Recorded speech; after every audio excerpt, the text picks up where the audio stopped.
जब आपको ये पता चल जाएगा कि यूपीएससी क्वेश्चंस कैसे फ्रेम करता है, किस तरीके के क्वेश्चंस पूछता है और टॉपर्स प्रिपेयर कैसे करते हैं इस एग्जाम के लिए, तब आपकी प्रिपरेशन जो है एक मोर स्ट्रक्चर्ड प्रिपरेशन हो पाएगी और तब जाके आप जो है जीएस में 400 प्लस मार्क्स जो है लेके आ पाओगे। यूपीएससी आपसे क्वेश्चन तभी पूछेगा जब वो क्वेश्चन माइक्रो थीम के साथ फिट बैठ रहा हो। यूपीएससी माइक्रो थीम जो सिलेबस की मैं समझाऊंगा अभी माइक्रो थीम क्या है, या कुछ करंट नैरेटिव में कुछ चीजें फिट बैठ रही हो, या इन दोनों के इंटरलिंकेजेस में कुछ फिट बैठ रहा हो, तब जाके यूपीएससी क्वेश्चन पूछे। Like lot of people ask me ना कि how to handle the bouncer question. First you have to understand जो बाउंसर नहीं है, ये आपका कॉम्बिनेशन आपका प्रिपरेशन का पार्ट था जो आपने छोड़ दिया, इसलिए आपको बाउंसर लगा है, अदरवाइज वो बाउंसर होता नहीं है। सबसे पहले तो मुझे माइक्रो थीम की समझ होनी चाहिए, तब जाके मैं करंट अफेयर्स को उसके साथ लिंक कर पाऊं। पहले दिन ही अगर मैं करंट अफेयर्स ले लूंगा तो क्या होगा, सिर्फ और सिर्फ बुकलेट मेरे पास रह जाएगी, मैं सारे टॉपिक्स को बस रट रहा हूँ, मुझे ये समझ नहीं आएगा कि इसको रिलेट कैसे करना है। Screenshot of this particular QR code और यहाँ पे आप मैसेज करके हमारे काउंसलर से बात कर सकते हो, दे विल गाइड यू कैसे आप प्रोसीड कर सकते हो with respect to this particular program. What are those X factor ingredients that you could put in your answer at various sections? This is the X factor that you need in your answer. One good source of current affairs. It can be civil study. You need to have that X factor in your answer. With the help of X factor notes. This is the best notes you can have. I used to read their X factor notes. The questions are very good and even the answers were very detailed and they were, I extracted a lot of content from them. Let's start the webinar. Now, if I ask you कि what is your biggest fear with respect to the mains preparation, तो अलग अलग student का ना अलग अलग answer आएगा इस पे। कोई मुझे ये बोल सकता है कि सर मैं बाउंसर क्वेश्चंस कैसे डील करूं, मेरा ये बिगेस्ट फियर मेंस में। कोई बोल सकता है कि सर वन पेजर में नहीं बना पा रहा, या मैं कैसे बनाऊं नोट्स को ढंग से, ये मेरा फियर है, राइट। कोई ये कह सकता है कि सर डिमांड ही हम नहीं समझ पाते क्वेश्चन की, ये मेरा बिगेस्ट फियर है जब मैं मेंस के क्वेश्चन को अटेम्प्ट करता हूँ। So different student different problems, but you have to understand one thing कि all these problems they have the same root, and that is कि आपको मेंस की प्रिपरेशन की क्लैरिटी नहीं है। जिस चीज की हमें क्लैरिटी नहीं होती उस चीज से हमें डर लगता है, राइट। तो आपको स्टेप बाय स्टेप मेंस की प्रिपरेशन की क्लैरिटी नहीं है, that is why this fear, the different doubts that are coming to you. Now let's understand one more thing कि जब आपको ये पता चल जाएगा कि यूपीएससी क्वेश्चंस कैसे फ्रेम करता है, किस तरीके के क्वेश्चंस पूछता है और टॉपर्स प्रिपेयर कैसे करते हैं इस एग्जाम के लिए, तब आपकी प्रिपरेशन जो है एक मोर स्ट्रक्चर्ड प्रिपरेशन हो पाएगी, आपकी प्रिपरेशन मोर प्रिडिक्टेबल हो पाएगी और तब जाके आप जो है जीएस में 400 प्लस मार्क्स जो है लेके आ पाओगे, राइट। तब आपकी प्रिपरेशन जो है आपको इस जोन में एंटर करने में हेल्प करेगी। So in this particular webinar we are going to discuss this only कि हम अपनी मेंस की प्रिपरेशन को कैसे करें, या हम यूपीएससी की क्वेश्चन जो पूछने का तरीका है उसकी समझ को कैसे बनाएं, जिसके बेसिस पे अपनी प्रिपरेशन को अलाइन करें और जिसकी वजह से जो है हमारी तैयारी ऐसी हो जाए कि हम 450 वाले जोन में आ पाए, राइट। नाउ मूविंग ऑन, ये समझने की कोशिश करते हैं कि in my Telegram group of Smash mains मैंने एक क्वेश्चन डाला था कि right top 5 fears of the mains preparation, right. So अलग अलग स्टूडेंट ने बहुत सारे आंसर दिए थे, अराउंड 15 स्टूडेंट्स कमेंटेड और सब लोगों ने अपने अपने फियर्स लिखे थे। The fears written by one student was different from the other student, but जो core एक प्रॉब्लम है ना वो सबकी सेम ही है, राइट। कि नोट मेकिंग क्या है, वैल्यू एडिशन कैसे कंटेंट में करें, या कैसे हम पेपर टाइम पे कंप्लीट करें, या कैसे हम जो है कि क्वेश्चन की डिमांड को समझें। So these are the fears that the student has, और इस पे एक बार क्लैरिटी मिल जाएगी ना तो आपकी प्रिपरेशन स्ट्रक्चर्ड हो जाएगी और आप बेटर प्रिपेयर कर पाओगे, और जो प्रिपेयर कर रहे होगे वहां से क्वेश्चन भी ओरिजिनेट होंगे और आप उनको बेटर टैकल कर पाओगे मेंस एग्जामिनेशन के अंदर, right? So all these doubts they are coming from what? The same root. यानी कि वो सेम रूट क्या है कि clarity is missing with respect to the mains preparation, और क्लैरिटी नहीं रहेगी तो फियर आएगा, ठीक है। Human beings tend to fear to those things which are unknown to them, right. So इस अननोन को आज हम समझेंगे और क्लैरिटी लाने की कोशिश करेंगे मेंस के प्रिपरेशन में, ताकि आपकी प्रिपरेशन अच्छी हो पाए। नाउ मूविंग ऑन, तो अगर देखा जाए हम रिवर्स इंजीनियरिंग करने की कोशिश करेंगे और ये समझने की कोशिश करेंगे कि यूपीएससी का जो माइंडसेट है, ठीक है, उसको डिकोड करने की कोशिश करेंगे ताकि हमारा फियर दूर हो और हमको क्लैरिटी आए। तो सबसे पहले हम ये समझने वाले हैं कि यूपीएससी क्वेश्चन फ्रेम कैसे करता है, कहाँ से उठा रहा है क्वेश्चन यूपीएससी, राइट। तो यूपीएससी जो क्वेश्चन पूछने का जो उसका तरीका है वो 2 चीजों पे बेस्ड है।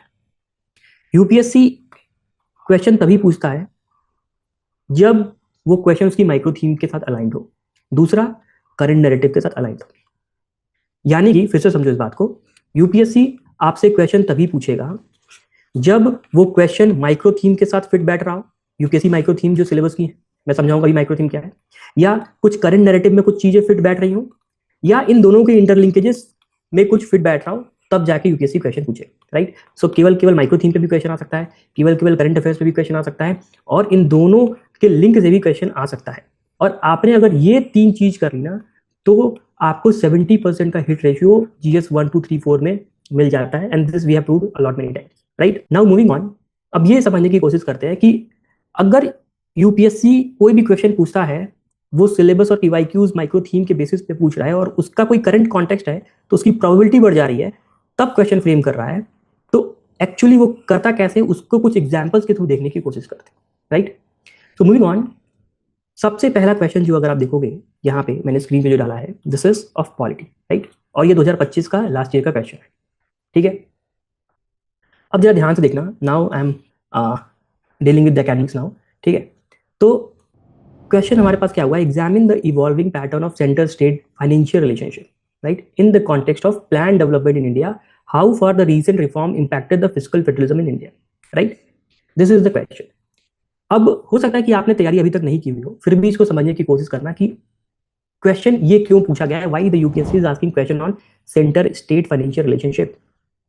तो कोई भी क्वेश्चन यूपीएससी पूछेगा, सबसे पहले वो माइक्रो थीम फिट होने वाली है, क्या वो 5 माइक्रो थीम में फिट बैठ रहा है, तो यस, अगर आप देखोगे तो यूपीएससी का सिलेबस जो है GS2 का, line number 2, function and responsibilities of union and states, issues and challenges of federal structure, this is what the syllabus line GS2। और इसके अंदर बहुत सारी माइक्रो थीम है, जहां पे फेडरलिज्म एक माइक्रो थीम है, राइट। अगर मैं आपको माइक्रो थीम की पीडीएफ दिखा पाऊं, तो अगर आप ये देखोगे तो these are the micro theme periods. What is micro theme, I tell you अभी, I think I have told you a lot more times before also. तो अभी उस पर बिल्ड करने की कोशिश करते हैं। तो दिस इज द सिलेबस की लाइन, अगर आप देखोगे GS पेपर 2 का सिलेबस निकालोगे, पहली लाइन कुछ और है, this is the second line. इस सेकंड लाइन में क्या बोल रहा है, function and responsibilities of union and the state, यानी कि कुछ ना कुछ सेंटर और स्टेट के रिस्पॉन्सिबिलिटीज की बात हो रही है, यानी कि उसके अंदर एक माइक्रो थीम आती है फेडरलिज्म, ठीक है। What is federalism, federalism is the system of government जहां पे सेंटर और स्टेट के बीच में पावर को डिवाइड करता है, और कौन करता है, ये कॉन्स्टिट्यूशन करता है, राइट। नाउ जब सेंटर और स्टेट के बीच में पावर डिवाइड हो रही है, तो अगर आपने लक्ष्मीकांत पढ़ा होगा तो आपको पता होगा कि पावर, एग्जीक्यूटिव पावर डिवाइडेड है, ठीक है, लेजिस्लेटिव पावर सेंटर और स्टेट के बीच में डिवाइडेड है, और फाइनेंशियल पावर जो है वो भी डिवाइडेड है, राइट। सो यूपीएससी यहाँ पे क्वेश्चन किस पे पूछा हुआ है, सेंटर स्टेट रिलेशनशिप के फाइनेंशियल पावर्स पे, इस एस्पेक्ट पे पूछा हुआ, यानी कि ये जो क्वेश्चन का जो टॉपिक यूपीएससी ने यहाँ उठाया है, that topic is what, a micro theme fit, right, this is a micro theme fit topic. अगर आप देखोगे तो 2024 में अगेन सेंटर स्टेट रिलेशनशिप पे क्वेश्चन पूछा गया। इस बार उन्होंने सेंटर स्टेट रिलेशनशिप पे ब्रॉडर क्वेश्चन नहीं पूछा, बट उसका फाइनेंशियल रिलेशनशिप पे क्वेश्चन पूछ लिया, राइट। मीन्स व्हाट, ये पीवाईक्यूज माइक्रो थीम में फिट बैठता है टॉपिक, दैट इज वाई इसके आने की प्रोबेबिलिटी थी, राइट, और हमको तैयारी भी करनी। दूसरा, अगर आप देखोगे इस particular centre state financial relationship पे अराउंड द ईयर न्यूज आती रहती है। ये हमारा समाचार मंथन का पीडीएफ है, यहाँ पे आप देखोगे कि लगातार न्यूज बनी रहती है, financial devolution among states, financial relationship, ये सारी चीजों पे लगातार न्यूज बनी रहती है ओवर द ईयर, राइट। सो कोई टॉपिक अगर माइक्रो थीम के अंदर फिट बैठ रहा है, ठीक है, कोई टॉपिक अगर माइक्रो थीम के अंदर फिट बैठ रहा है और न्यूज में भी लगातार है, तो वो कॉम्बिनेशन जो है आपका यूपीएससी में आने की, उस कॉम्बिनेशन की यूपीएससी में आने की प्रोबेबिलिटी बढ़ जाती है, and that is what has happened here as well, right. Can you see this or not, say yes no, say yes no, अगर आपको ये बात समझ में आई तो, otherwise I will reiterate it कि what we are trying to understand is कि क्वेश्चन आ कहां से रहा है, यूपीएससी क्वेश्चन पूछ कैसे रहा है, कहां से उठा रहा है question, right. So have you understood, से यस और नो इन द चैट, तब मुझे समझ में आएगा कि आप सुन रहे हो। तो what we have done is here is कि हमने ये समझने की कोशिश की है कि सेंट्रल स्टेट फाइनेंशियल रिलेशनशिप जो टॉपिक यूपीएससी ने पूछा है, वो पूछा क्यों है, because it is a micro theme fit, right. What is micro theme, syllabus को जब हम पीवाईक्यूज के लेंस के थ्रू देखते हैं ना, तब हमको मल्टीपल इंपॉर्टेंट थीम्स मिलती हैं, जिनको हमने माइक्रो थीम्स बोला, क्योंकि ये बहुत ब्रॉड भी नहीं है, बहुत topic by topic, ball by ball commentary भी नहीं है, दीज आर माइक्रो थीम्स, ठीक है, ठीक है। तो इन माइक्रो थीम्स पे यूपीएससी सवाल पूछता है, right. So these are the micro themes. अगर माइक्रो थीम में अगर टॉपिक है और उस पे न्यूज लगातार आ रही है, ठीक है, तो वो कॉम्बिनेशन बहुत ही प्रोबेबल हो जाता है यूपीएससी के सवाल के लिए, and that is what you have to do, prepare. कैसे प्रिपेयर करना है, I will telling you, right. कुछ और एग्जांपल्स देखते हैं। अब फॉर एग्जांपल 2025 में एक क्वेश्चन है सुनामी, ठीक। Why UPSC is asking this particular, let's say topic, tsunami क्यों पूछ रहा है यूपीएससी, क्यों? सबसे पहले चेक करेंगे क्या ये माइक्रो थीम फिट है, क्या माइक्रो थीम में इस टॉपिक का कहीं जिक्र है क्या। तो अगर आप देखोगे तो यस, ज्योग्राफी की जो सिलेबस की लाइन है 14 नंबर आपके GS1 सिलेबस में, 14 नंबर जो लाइन है सिलेबस की, दैट इज ज्योग्राफी की जो लाइन है, उसके अंदर बहुत सारे जो सिलेबस के कीवर्ड से क्वेश्चन आ गए और ये माइक्रो थीम्स है उसमें, राइट? तो this topic is what already mentioned the syllabus also और it is a micro theme also, that is why this topic is what a micro theme fit. और round the year आपको पता चलेगा कि tsunami पे news थी, for example अगर आप करंट अफेयर्स ट्रैक करते हो तो you will find here, right? So now how UPSC asks questions कि कोई टॉपिक अगर माइक्रो थीम फिट है और राउंड द ईयर उसके ऊपर कुछ इंपॉर्टेंट न्यूज़ आ चुकी है, तो वो कॉम्बिनेशन जो बन रहा है ना, उस पर यूपीएससी जरूर क्वेश्चन पूछेगा और उस कॉम्बिनेशन का आने का चांसेस यूपीएससी में बढ़ जाता है, राइट? और हमारी तैयारी भी उसी के बेस पे होनी चाहिए, ठीक है, राइट? ओके, तो जिनको समझ में नहीं आया अदर एग्जांपल से समझ लो, अभी मैं 4-5 एग्जांपल लूंगा ताकि चीजें तुम्हारे दिमाग में बैठ जाए, राइट? यू अंडरस्टूड नाउ कि कोई भी टॉपिक है वो माइक्रो थीम फिट होना चाहिए और उस माइक्रो थीम पे अगर न्यूज चल रही है, हर माइक्रो थीम पे हर साल न्यूज नहीं रहेगी, सबसे पहली बात ये समझो, ठीक है? हर माइक्रो थीम पे हर साल न्यूज नहीं रहती। तो जिन माइक्रो थीम्स पे न्यूज नहीं रहती, ऐसा नहीं कि वो इनसिग्निफिकेंट हो गए हैं, बट जिन माइक्रो थीम्स पे जो माइक्रो थीम के पार्ट हैं वो टॉपिक और उन पे न्यूज भी आ रही है, राइट? वो कॉम्बिनेशन आपके लिए प्रिपेयर करना बहुत एग्जाम इंपॉर्टेंट हो जाता है। Like lot of people ask me ना कि how to handle the bouncer questions. First you have to understand जो बाउंसर नहीं है, ये आपको कॉम्बिनेशन आपका प्रिपरेशन का पार्ट था जो आपने छोड़ दिया, इसलिए आपको बाउंसर लग रहा है, अदरवाइज वो बाउंसर होता नहीं है, राइट? ठीक है, तो मूविंग ऑन, अगेन एक क्वेश्चन देखते हैं यहाँ पे कि अब ये क्वेश्चन जो यूपीएससी 2025 में आया बहुत सारे लोगों को डरा दिया, बिकॉज पीपल थॉट दैट कि ये बहुत ही अनप्रेडिक्टेबल बाउंसर क्वेश्चन आ गया, right? Like the fear that I'm talking about, you ask me how to handle bouncer questions. First, आपको bouncer question बनने नहीं देना है, आपको probability of questions जो आने वाले हैं उनको predict कर लेना। कैसे करेंगे will be understanding, but let's understand illustrations, right? कि यहाँ पे question क्या है पूछा हुआ है कि compare and contrast the president's power, president की power to pardon in India and in the USA, यानी कि USA के president और India के president की जो pardoning power है ना, उसको compare कर लो, ये पूछ रहा है question। और क्या पूछ रहा है, are there any limits to it, क्या कोई लिमिट्स है, और what are preemptive parts. So what the question is on the pardoning power of the president of India and USA and the comparison, this is the question and it was very difficult question to predict by the way, and we have predicted in our Smash mains. तो question का origination कहां से हो रहा है, सबसे पहले ये समझो कि पॉलिटी जो GS2 जो आपका GS2 पेपर है उसके अंदर सब्जेक्ट है पॉलिटी, 5वीं नंबर लाइन है, वहां लिखा हुआ है सिलेबस के 5वीं नंबर जो लाइन है वो क्या लिखा हुआ है, comparison of Indian constitutional scheme with other countries, ठीक है? ये सिलेबस की लाइन है। अब सिलेबस के अंदर जो माइक्रो थीम है वो आपकी ये रही कॉन्स्टिट्यूशनल कंपैरिजन, और आपको पता होगा कि यूपीएससी जो है 3 कंट्रीज के साथ ही अभी तक इसने क्वेश्चन पूछे हुए हैं। फॉर एग्जाम्पल वो इंडिया और यूएस पूछता है, राइट? इंडिया यूएस आप देखोगे फिर से यहाँ पूछा हुआ है। उसके बाद आपका दूसरा कॉम्बिनेशन इंडिया फ्रांस है, तीसरा कॉम्बिनेशन इंडिया और यूके, अगर आपको मैं दिखा पाऊँ यहाँ पे तो तीसरा कॉम्बिनेशन आपको इंडिया और यूके मिल जाएगा, British parliamentary system, right? These 3 combination है इसका। तो इंडिया के साथ यूएस का कॉम्बिनेशन, यूके, ब्रिटेन में भी, और फ्रांस, इन तीनों पे अभी तक यूपीएससी ने क्वेश्चन पूछा है कॉन्स्टिट्यूशनल कंपैरिजन का, right?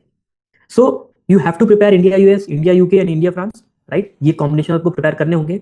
Now if someone who is tracking the news as well, for example अगर आप देखोगे तो न्यूज में क्वेश्चन आया हुआ था क्या कि what are the controversies around the pardoning power, और यूएस में जो Biden has pardoned his son because of certain controversial issues, we are not going to that.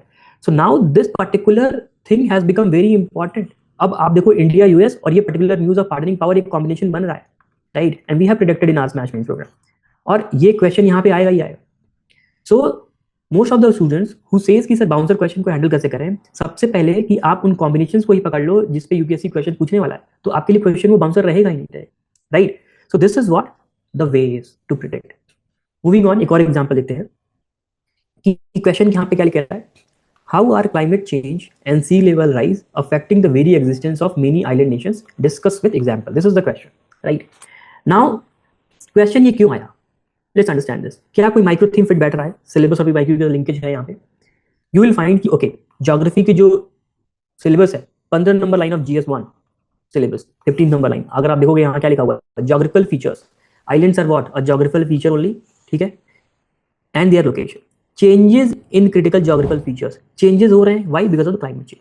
तो अगर आप देखोगे सिलेबस की जो ये लाइन है उसकी एक माइक्रो थीम होती है क्लाइमेट चेंज, ठीक है, और उस क्लाइमेट चेंज में कौन सा जोग्राफिकल फीचर, आइलैंड का जोग्राफिकल फीचर में क्या चेंजेस आ रहे हैं, दिस इज द क्वेश्चन। और आप देखोगे क्लाइमेट चेंज इज व्हाट, एक माइक्रो थीम है, एक टॉपिक है हमारा माइक्रो थीम के अंदर, और there were news round the year about the concerns of sea level rise. और यहाँ आप देखोगे climate change forces Panama islanders to relocate, right. I think Indonesia ने अपना कैपिटल भी चेंज किया हुआ है इसकी वजह से, because of the sea level rise. So this has become very important combination जिसपे यूपीएससी क्वेश्चन पूछता ही पूछता, right. So all these combination तो आपको पकड़ने पड़े, ठीक है। नाउ अगेन एक और एग्जांपल लेते हैं, this is the last example, ठीक है, this is the last example of this illustration. के बाद हम मूव करेंगे ये समझने के लिए कि हमें एज ए स्टूडेंट कैसे पढ़ना चाहिए। अगेन आप देखोगे हड़प्पन आर्किटेक्चर पे क्वेश्चन आया हुआ है 2025 पे, ठीक है। Now this is a very static topic, ठीक है, हर एक स्टूडेंट जो कि बिगनर हो या वेटरन हो या रैंकर हो प्रिपेयर करता ही करता है इसको, ठीक है, और बहुत स्टार्टिंग में ही प्रिपेयर कर लेता है। सो ये इसका आंसर करना बहुत डिफिकल्ट टास्क नहीं है किसी के लिए भी, बट इसके आने का कारण क्या है उसको समझने की कोशिश करते हैं कि अदर सिविलाइजेशंस भी हैं, इंडस वैली पे क्यों नहीं पूछ लिया, ठीक है, इंडस वैली पे क्वेश्चन क्यों नहीं आ गया। तो इफ यू सी कि Harappa architecture is a micro theme fit civilization और हाइलाइट्स के अंदर आप देखोगे तो हड़प्पा जो है एक अपना क्या है माइक्रो थीम फिट है, जहाँ पे सिविलाइजेशंस यानी कि हमारी हड़प्पन कल्चर यहाँ पे पूछा हुआ क्वेश्चन, ठीक है, एंशिएंट सिविलाइजेशन की बात हुई है, इंडस वैली सिविलाइजेशन हो गया, तो now Vedic civilization, Harappan civilization, all these are what micro theme fit, ठीक है। उसके बाद हड़प्पन सिविलाइजेशन पे कंटिन्यूअस न्यूज आ रही थी कि पहली बात तो इसके 100 ईयर्स हो गए, ठीक है। दूसरी बात साउथ इंडिया में देयर हैज बीन एक्सकेवेशंस जहाँ पे ये पाया गया है कि द सिविलाइजेशंस जो है हड़प्पन एरा के बराबर की सिविलाइजेशंस हो सकती हैं, ठीक, उतनी पुरानी हो सकती। So this again become what a important issue, जो कॉम्बिनेशन को यूज करके यहाँ पे क्वेश्चन आया। So this is what you have to do, क्या करना है आपको, माइक्रो थीम की समझ होनी चाहिए, उन माइक्रो थीम पे करंट क्वेश्चन, करंट क्या एस्पेक्ट्स आ रहे हैं उसकी समझ होनी चाहिए, और वो कॉम्बिनेशन आपका एग्जाम में आएगा ही आएगा, ये कॉम्बिनेशन आपका प्रिपेयर होना चाहिए, ठीक है। This is how the UPSC asks questions. और ये जो पूरा हिट रेशियो का गेम है ना, हमने डॉक्यूमेंट्स ऑलरेडी आउट किए हुए हैं, वहां पे आप जाके देख सकते हो या वीडियो के लिंक में हम डाल देंगे, ठीक है। हमारे फ्री स्टार्टर किट में ये सारी चीजें हिट रेशियो के हिसाब से कौन सा क्वेश्चन किस तरीके से हिट हुआ है, उसका समाचार मंथन मैपिंग क्या है, उसका माइक्रो थीम मैपिंग क्या है, वो सारा हमने किया हुआ है, ठीक है। So this is how UPSC asks a question and this is what you have to catch, ठीक है। अब इसको एज ए स्टूडेंट हम कैसे पकड़ सकते हैं, ठीक है, वो समझने की जरूरत है आपको। नाउ अब आपको ये समझ में आ गया कि यूपीएससी कैसे फ्रेम करता है क्वेश्चन। अब आपको एक अपना प्लान बनाना है कि आप इस चीज को समझ पाओ, इसके अकॉर्डिंग अपनी प्रिपरेशन कर पाओ, उसका नुआंस क्या होगा वो समझने की कोशिश करते हैं, राइट। तो माइक्रो थीम पे क्वेश्चन बनता है और करंट अफेयर पे क्वेश्चन बनता है, ठीक है। अब समझो मेरी बात as a student what you can do. एक बात ये समझने की है कि सबसे पहले तो आपको तैयारी किसकी करनी है, माइक्रो थीम की करनी है। जब तक आपको माइक्रो थीम की समझ ही नहीं होगी, आप करंट अफेयर्स कितना भी पढ़ते रहो, आप उसको मेंस के सिलेबस के साथ रिलेट नहीं कर पाओ। जितने भी क्वेश्चन हमने ऊपर देखे यहाँ पे, ये पहले माइक्रो थीम फिट थे, उसके बाद जो है हम इनका करंट अफेयर्स के साथ लिंकेज देख रहे थे। अगेन आप देखोगे पहले ये माइक्रो थीम फिट था क्लाइमेट चेंज, उसके बाद करंट अफेयर्स के साथ हम इसका लिंकेज देख रहे थे। सबसे पहले ये अगेन एक माइक्रो थीम फिट था India US topic constitutional comparison में, उसके बाद हम इसका क्या देख रहे थे, करंट अफेयर देख रहे थे, ठीक है। अगेन यहाँ पे देखोगे सुनामी, पहले ये एक माइक्रो थीम फिट था, माइक्रो थीम का टॉपिक था, उसके बाद हम इसका करंट अफेयर देख रहे थे। अगेन यहाँ देखोगे सेंट्रल स्टेट फाइनेंशियल रिलेशनशिप एक माइक्रो थीम फिट है, उसके बाद हम इसका करंट कॉन्टेक्स्ट देख रहे थे। यानी कि इन पांचों एग्जाम्पल्स को देखने के बाद मुझे ये समझ में आता है कि सबसे पहले तो मुझे माइक्रो थीम की समझ होनी चाहिए, ठीक है, तब जाके मैं करंट अफेयर्स को उसके साथ लिंक कर पाऊंगा। पहले दिन ही अगर मैं करंट अफेयर्स ले लूंगा तो क्या होगा, किसी को सिर्फ बुकलेट मेरे पास रह जाएगी, मैं सारे टॉपिक्स को बस रट रहा हूँ, मुझे ये समझ में नहीं आएगा कि इसको रिलेट कैसे करना है, ठीक है, इसको रिलेट कैसे करना है ये समझ नहीं आया, ठीक है। तो इसलिए अगर आप अपनी मेंस की प्रिपरेशन स्टार्ट करना चाहते हो फॉर 2027, आपको सबसे पहले ये समझना पड़ेगा कि माइक्रो थीम की प्रिपरेशन आपको सबसे पहले करनी है, और पूरे सिलेबस में जितने माइक्रो थीम्स हैं उनकी प्रिपरेशन पहले करनी है। जब माइक्रो थीम की समझ बढ़ जाएगी, मैच्योरिटी थोड़ी बड़ी हो जाएगी, तब आप हर एक माइक्रो थीम पे क्या क्या करंट कॉन्टेक्स्ट चल रहा है, सेकंड रिवीजन में क्या कर सकते हो, उसको रिलेट कर सकते हो, उसके साथ जोड़ सकते हो, तब जाके आपकी बेटर अंडरस्टैंडिंग हो पाएगी कि आप ये प्रेडिक्ट कर पाओ कि क्वेश्चन कैसे यूपीएससी में आ सकते हैं, right. Now before I go कि माइक्रो थीम प्रिपरेशन कैसे करते हैं, let me tell you about the micro theme first, ठीक है। क्या है, जस्ट ब्रीफ में 2 मिनट बता दूंगा, बहुत सारे लोगों को पता है already, but now I just जो लोग नए आए हैं उनको बताने के लिए कि if you see this is what the syllabus of art and culture, ठीक है, ये हमारे पास स्क्रीन पे आर्ट एंड कल्चर का सिलेबस है, ठीक है। अब इस आर्ट एंड कल्चर के सिलेबस में क्या लिखा हुआ है? Indian culture, salient aspects of art form, literature and architecture from ancient to medieval times. सिर्फ और सिर्फ 3 कीवर्ड दिए गए हैं इंडियन कल्चर के लिए, आर्ट, लिटरेचर और आर्किटेक्चर। अब इससे क्लियर आइडिया नहीं मिलता कि कौन से आर्ट फॉर्म्स पढ़ने हैं, कौन से लिटरेचर्स पढ़ने हैं, कौन से आर्किटेक्चर पढ़ने हैं। ठीक है, इससे क्लियर आइडिया नहीं आ रहा। अब आप क्या करोगे? सीधे सीधे नितिन सिंघानिया उठा लोगे, एनसीईआरटी उठा लोगे, उसको पढ़ने की कोशिश करो। ठीक है, उन किताबों को पढ़ के आप बेसिक अंडरस्टैंडिंग तो ले सकते हो, बेसिक अंडरस्टैंडिंग तो ले सकते हो, अपने कंसेप्चुअल क्लैरिटी तो कर सकते हो, बट मेंस के लिए स्पेसिफिक कंटेंट बिल्ड नहीं कर पाओ। मेंस के लिए स्पेसिफिक कंटेंट नहीं बिल्ड कर पाओगे। पूरे बुक का तो शॉर्ट नोट्स बना नहीं दोगे छोटा कि दिमाग में सब कुछ रह जाएगा और जाके लिख दोगे एग्जाम में। आपको प्रायोरिटाइज करना पड़ेगा ना, मेंस के हिसाब से कैसे नोट्स बनाए, मेंस एग्जाम के हिसाब से कैसे नोट्स बनाए, राइट? तो वो तो उनको किताबों से नहीं होने वाला, अंडरस्टैंडिंग पहले डेवलप हो जाएगी, प्रीलिम्स पहले निकल जाएगा, राइट? तो उसके लिए क्या करते हैं बहुत लोग क्या करते हैं कि पीवाईक्यूज लगाना शुरू कर देते हैं। ठीक है, क्या करते हैं? पीवाईक्यूज लगाना शुरू करते हैं। These are the PYQs of what? Art and culture. ये है पीवाईक्यूज। आई थिंक लगभग 35-36 पीवाईक्यूज होंगे पिछले 13 साल। ठीक है, तो lot of students they try to solve these PYQs, but इन पीवाईक्यूज से ना आप सेंस ऑफ प्रेडिक्टेबिलिटी नहीं ला सकते अपने प्रिपरेशन में। आप इनका कंटेंट तैयार करके रख लोगे, अगर आ गया तो अच्छी बात है, बट नहीं आया तो प्रिडिक्ट नहीं कर पाओगे चीजों को, राइट? तो प्रिडिक्शन के लिए हमें क्या करना पड़ा? हमने ये देखा कि क्या 3-4 क्वेश्चंस मिलके क्या किसी एक पर्टिकुलर थीम को बिलोंग करते हैं। हमने वो क्राइटेरिया ढूंढना शुरू किया, एक पैटर्न पकड़ना शुरू किया, और उस पैटर्न को एक माइक्रो थीम का नाम दिया कि यस, भक्ति और सूफी मूवमेंट पे 3-4 क्वेश्चन आए हुए हैं, यानी कि इनके अराउंड अगर कोई इंपॉर्टेंट पर्सनैलिटी या कुछ भी इंपॉर्टेंट डेवलपमेंट होता है तो भक्ति मूवमेंट का आने का चांसेस और बढ़ जाएगा, राइट? और भक्ति मूवमेंट पे हमें तैयारी तो डेफिनेटली करनी है क्योंकि माइक्रो थीम भी है, बट कोई पर्सनैलिटी भक्ति मूवमेंट की या कुछ इंपॉर्टेंट न्यूज वापस रीसर्फेस हो गई तो हमारे लिए वो और इंपॉर्टेंट हो जाएगा। लास्ट में हम एक सेंस ऑफ प्रेडिक्टेबिलिटी अपनी प्रिपरेशन में ला पाएंगे, right? Otherwise revising everything and reading everything would be very difficult for you, right? और क्यों कुछ लोग एग्जाम निकाल ले रहे हैं बहुत अच्छे नंबर से और बाकी सारे लोग जो इक्वली मेहनत कर रहे हैं वो नहीं निकाल पा रहे? क्यों? लास्ट मिनट प्रायोरिटाइजेशन नहीं आ रहा। ठीक है, लास्ट मिनट प्रायोरिटाइजेशन नहीं आ रहा, that is why. So what, अगर आप देखोगे सेंस ऑफ प्रेडिक्टेबिलिटी की मैं बात कर रहा था कि हमने पाया कि किंगडम और उनके हाईलाइट्स एक इंपॉर्टेंट माइक्रो थीम है। यूपीएससी में कोई भी किंगडम दे सकता है और उसके आर्ट, आर्किटेक्चर, लिटरेचर के बारे में क्वेश्चन पूछ सकता है। अब यहाँ देखो, चंदेला पूछा इन्होंने, पल्लवास पूछा इन्होंने, चोलास पूछा इन्होंने, ठीक है। उसके बाद देखो कि गुप्तास पूछा, अगेन चोला पूछ दिया, ठीक है। पाला पूछा, फिर अगेन गुप्ता पूछा, अगेन चोला पूछा। Can you see the sense of repeatability कि यहाँ पे चोला फिर पूछा हुआ है, फिर यहाँ पे भी आपको देखो कि चोला पूछा हुआ है, फिर यहाँ पे भी पूछा हुआ है, तो ऑब्वियसली आपको चोला तो प्रिपेयर करना ही करना है। But whenever you are preparing the ancient and medieval, ठीक है, एंशिएंट मेडिवल अगर प्रिपेयर कर रहे हो, इंपॉर्टेंट किंगडम्स के नाम लिखो और एक टेबल बना लो कि उनके आर्ट, लिटरेचर और आर्किटेक्चर में क्या क्या कॉन्ट्रीब्यूशन है। वो एक टेबल बना के आप सब में 2-2, 3-3 पॉइंट बना सकते हो, और ये एआई से भी आजकल हो सकता है, आपको बहुत ज्यादा बैठने की जरूरत नहीं है, राइट। और एक टेबल अगर आपकी बन गई 2 पेज की, 1 पेज की, तो उनसे ये सारे क्वेश्चन सॉल्व हो जाते हैं, राइट। तो जो सेंस ऑफ प्रेडिक्टेबिलिटी है ना, वो ऐसे होती है कि आप हर एक पर्टिकुलर माइक्रो थीम को प्रिपेयर कर रहे हैं, राइट। सो नाउ अगर आपको मैं दिखाऊं अगेन, आपको पता है कि rock cut architecture as a source of history, एक माइक्रो थीम, कि कोई भी रॉक कट आर्किटेक्चर है, कैसे वो उस समय, उस टाइम पीरियड की हिस्ट्री बताता है, सोशो इकोनॉमिक पॉलिटिकल सिग्निफिकेंस उस टाइम का क्या था वो बताता है। So that could be what a micro theme, और इससे क्वेश्चन आ सकता है, ठीक है। अगर आप देखो कि मेसोलिथिक रॉक के बारे में पूछा गया है कि कैसे वो उस समय की कल्चरल लाइफ को रिफ्लेक्ट करता था, उसी तरह आप देखोगे यहाँ पे रॉक कट आर्किटेक्चर मेसोलिथिक यहाँ पूछ लिया। नाउ यहाँ पे एक ब्रॉडर क्वेश्चन पूछ दिया कि रॉक कट आर्किटेक्चर कैसे early Indian art and history को का एक सोर्स है।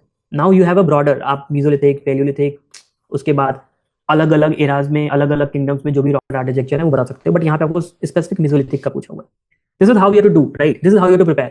समबडी हु थिंक कि बस टेंपल आर्किटेक्चर पढ़ के चले जाएंगे और उससे गेम बन जाएगा, नहीं होगा, राइट, क्योंकि आप प्रीलिम्स पढ़ते हो तो मेनली आप टेंपल आर्किटेक्चर के अराउंड ये सारी चीजें पढ़ रहे होते हो, but this is how you have to figure out कि भाई ये सारे क्वेश्चंस इस तरीके से पैटर्न में बन के आ रहे हैं। So preparation of micro theme is very important, और उसके अराउंड अगर कोई न्यूज हो गई ना, तो preparation of that is very important. So what, syllabus only gives you the broader idea, the PYQs gives you what, the random topics, but if you analyze the PYQ through the lens of syllabus and then you get the micro theme, यहाँ पे आपको एक sense of predictability मिल पाएगी। यहाँ पे आप current affairs को link करने की कोशिश करो, topic by topic current affairs link नहीं किया जा सकता, बहुत मुश्किल हो जाएगा, ठीक है। So this is what micro theme. और सबसे पहले आपको प्रिपरेशन किसकी करनी है? माइक्रो थीम की करनी है। जब आपकी माइक्रो थीम की अंडरस्टैंडिंग बढ़ जाएगी तब नेक्स्ट राउंड में हम करंट अफेयर्स के नैरेटिव को उसमें जोड़ने की कोशिश करें। मतलब क्या? सिंपल सी मेरी बात ये समझो कि शुरू के 4-5 महीने जब आप पढ़ोगे, आप सिर्फ जीएस 1, 2, 3, 4 के माइक्रो थीम पे ही ध्यान देके उनके अराउंड नोट्स पढ़ रहे हो, ठीक है? और साथ में आप अपना पैरेलल जो आप करंट अफेयर्स पढ़ते हो वो पढ़ते हो, वो चलता रहेगा। बट जब सेकंड राउंड आप पढ़ोगे, एडवांस टेस्ट दोगे हमारे साथ जो भी है, वहां पे आप इनको सिर्फ रिवाइज करोगे, और जब करंट अफेयर्स रिवाइज करोगे ना, you will be able to relate, because आपको माइक्रो थीम की मैच्योरिटी बढ़ जाएगी। Now in the second round these things will automatically come to you, but first round में आपको ऐसा नोट्स नहीं बनाना है, फॉर एग्जाम्पल जो कि माइक्रो थीम भी हो और करंट अफेयर भी सारी चीज जुड़ जाए उसमें। आई show you, right? So let's learn कि माइक्रो थीम की प्रिपरेशन करनी कैसे है। माइक्रो थीम की प्रिपरेशन माइक्रो लूप एनालिसिस से होती है, वो कैसे होती है वो समझेंगे, और कैसे आप नोट्स उस पर बना सकते हैं। This is the first thing that you have to do. Moving on, तो सबसे पहले हमारे पास एक माइक्रो थीम है अमेंडमेंट। अमेंडमेंट कौन सी माइक्रो थीम है? आई शो यू कि जीएस 2 में अगर आप जाओगे, जब let me just show you here, ये रहा जीएस 2, राइट? जीएस 2 का ये सिलेबस है। अब सिलेबस को देख लो, तुमको बहुत आइडिया नहीं लगेगा, तुम सिलेबस के कीवर्ड्स को पकड़ते रह जाओगे, उस पर नोट बनाते रह जाओगे, बट वो पुराना तरीका था 2018 से पहले का, हमारे टाइम का, जब हम लोग ऐसे प्रिपेयर करते थे, ठीक है? और बहुत जो शाणे लोग होते थे क्या करते थे, इन पे नोट बना लिया और पीवाईक्यू भी देख लिया, टॉपिक देख लिया, उनका काम चल जाता था। बट आजकल वैसे काम नहीं चल रहा, right? You have to understand now कि आपको हर एक सिलेबस को पीवाईक्यूज के लेंस के थ्रू देखना पड़ेगा, और उस पीवाईक्यूज के लेंस के थ्रू देखने के बाद माइक्रो थीम्स पे आना पड़ेगा, इसकी तैयारी करनी पड़ेगी, इसके अराउंड चीजों को प्रिडिक्ट करना पड़ेगा, तब जाके आपकी तैयारी पैक हो पाएगी। ये गेम बनाना है अपन को, ठीक है? अब समझो मेरी बात कि सिलेबस की पहली लाइन जीएस 2 की क्या? Indian constitution, historical underpinnings, evolution, features, amendments, significant provision, basic structure of the constitution. अब यहाँ अमेंडमेंट लिखा है, ठीक है? तो अमेंडमेंट सिलेबस का वर्ड भी है और माइक्रो थीम भी है, ठीक है?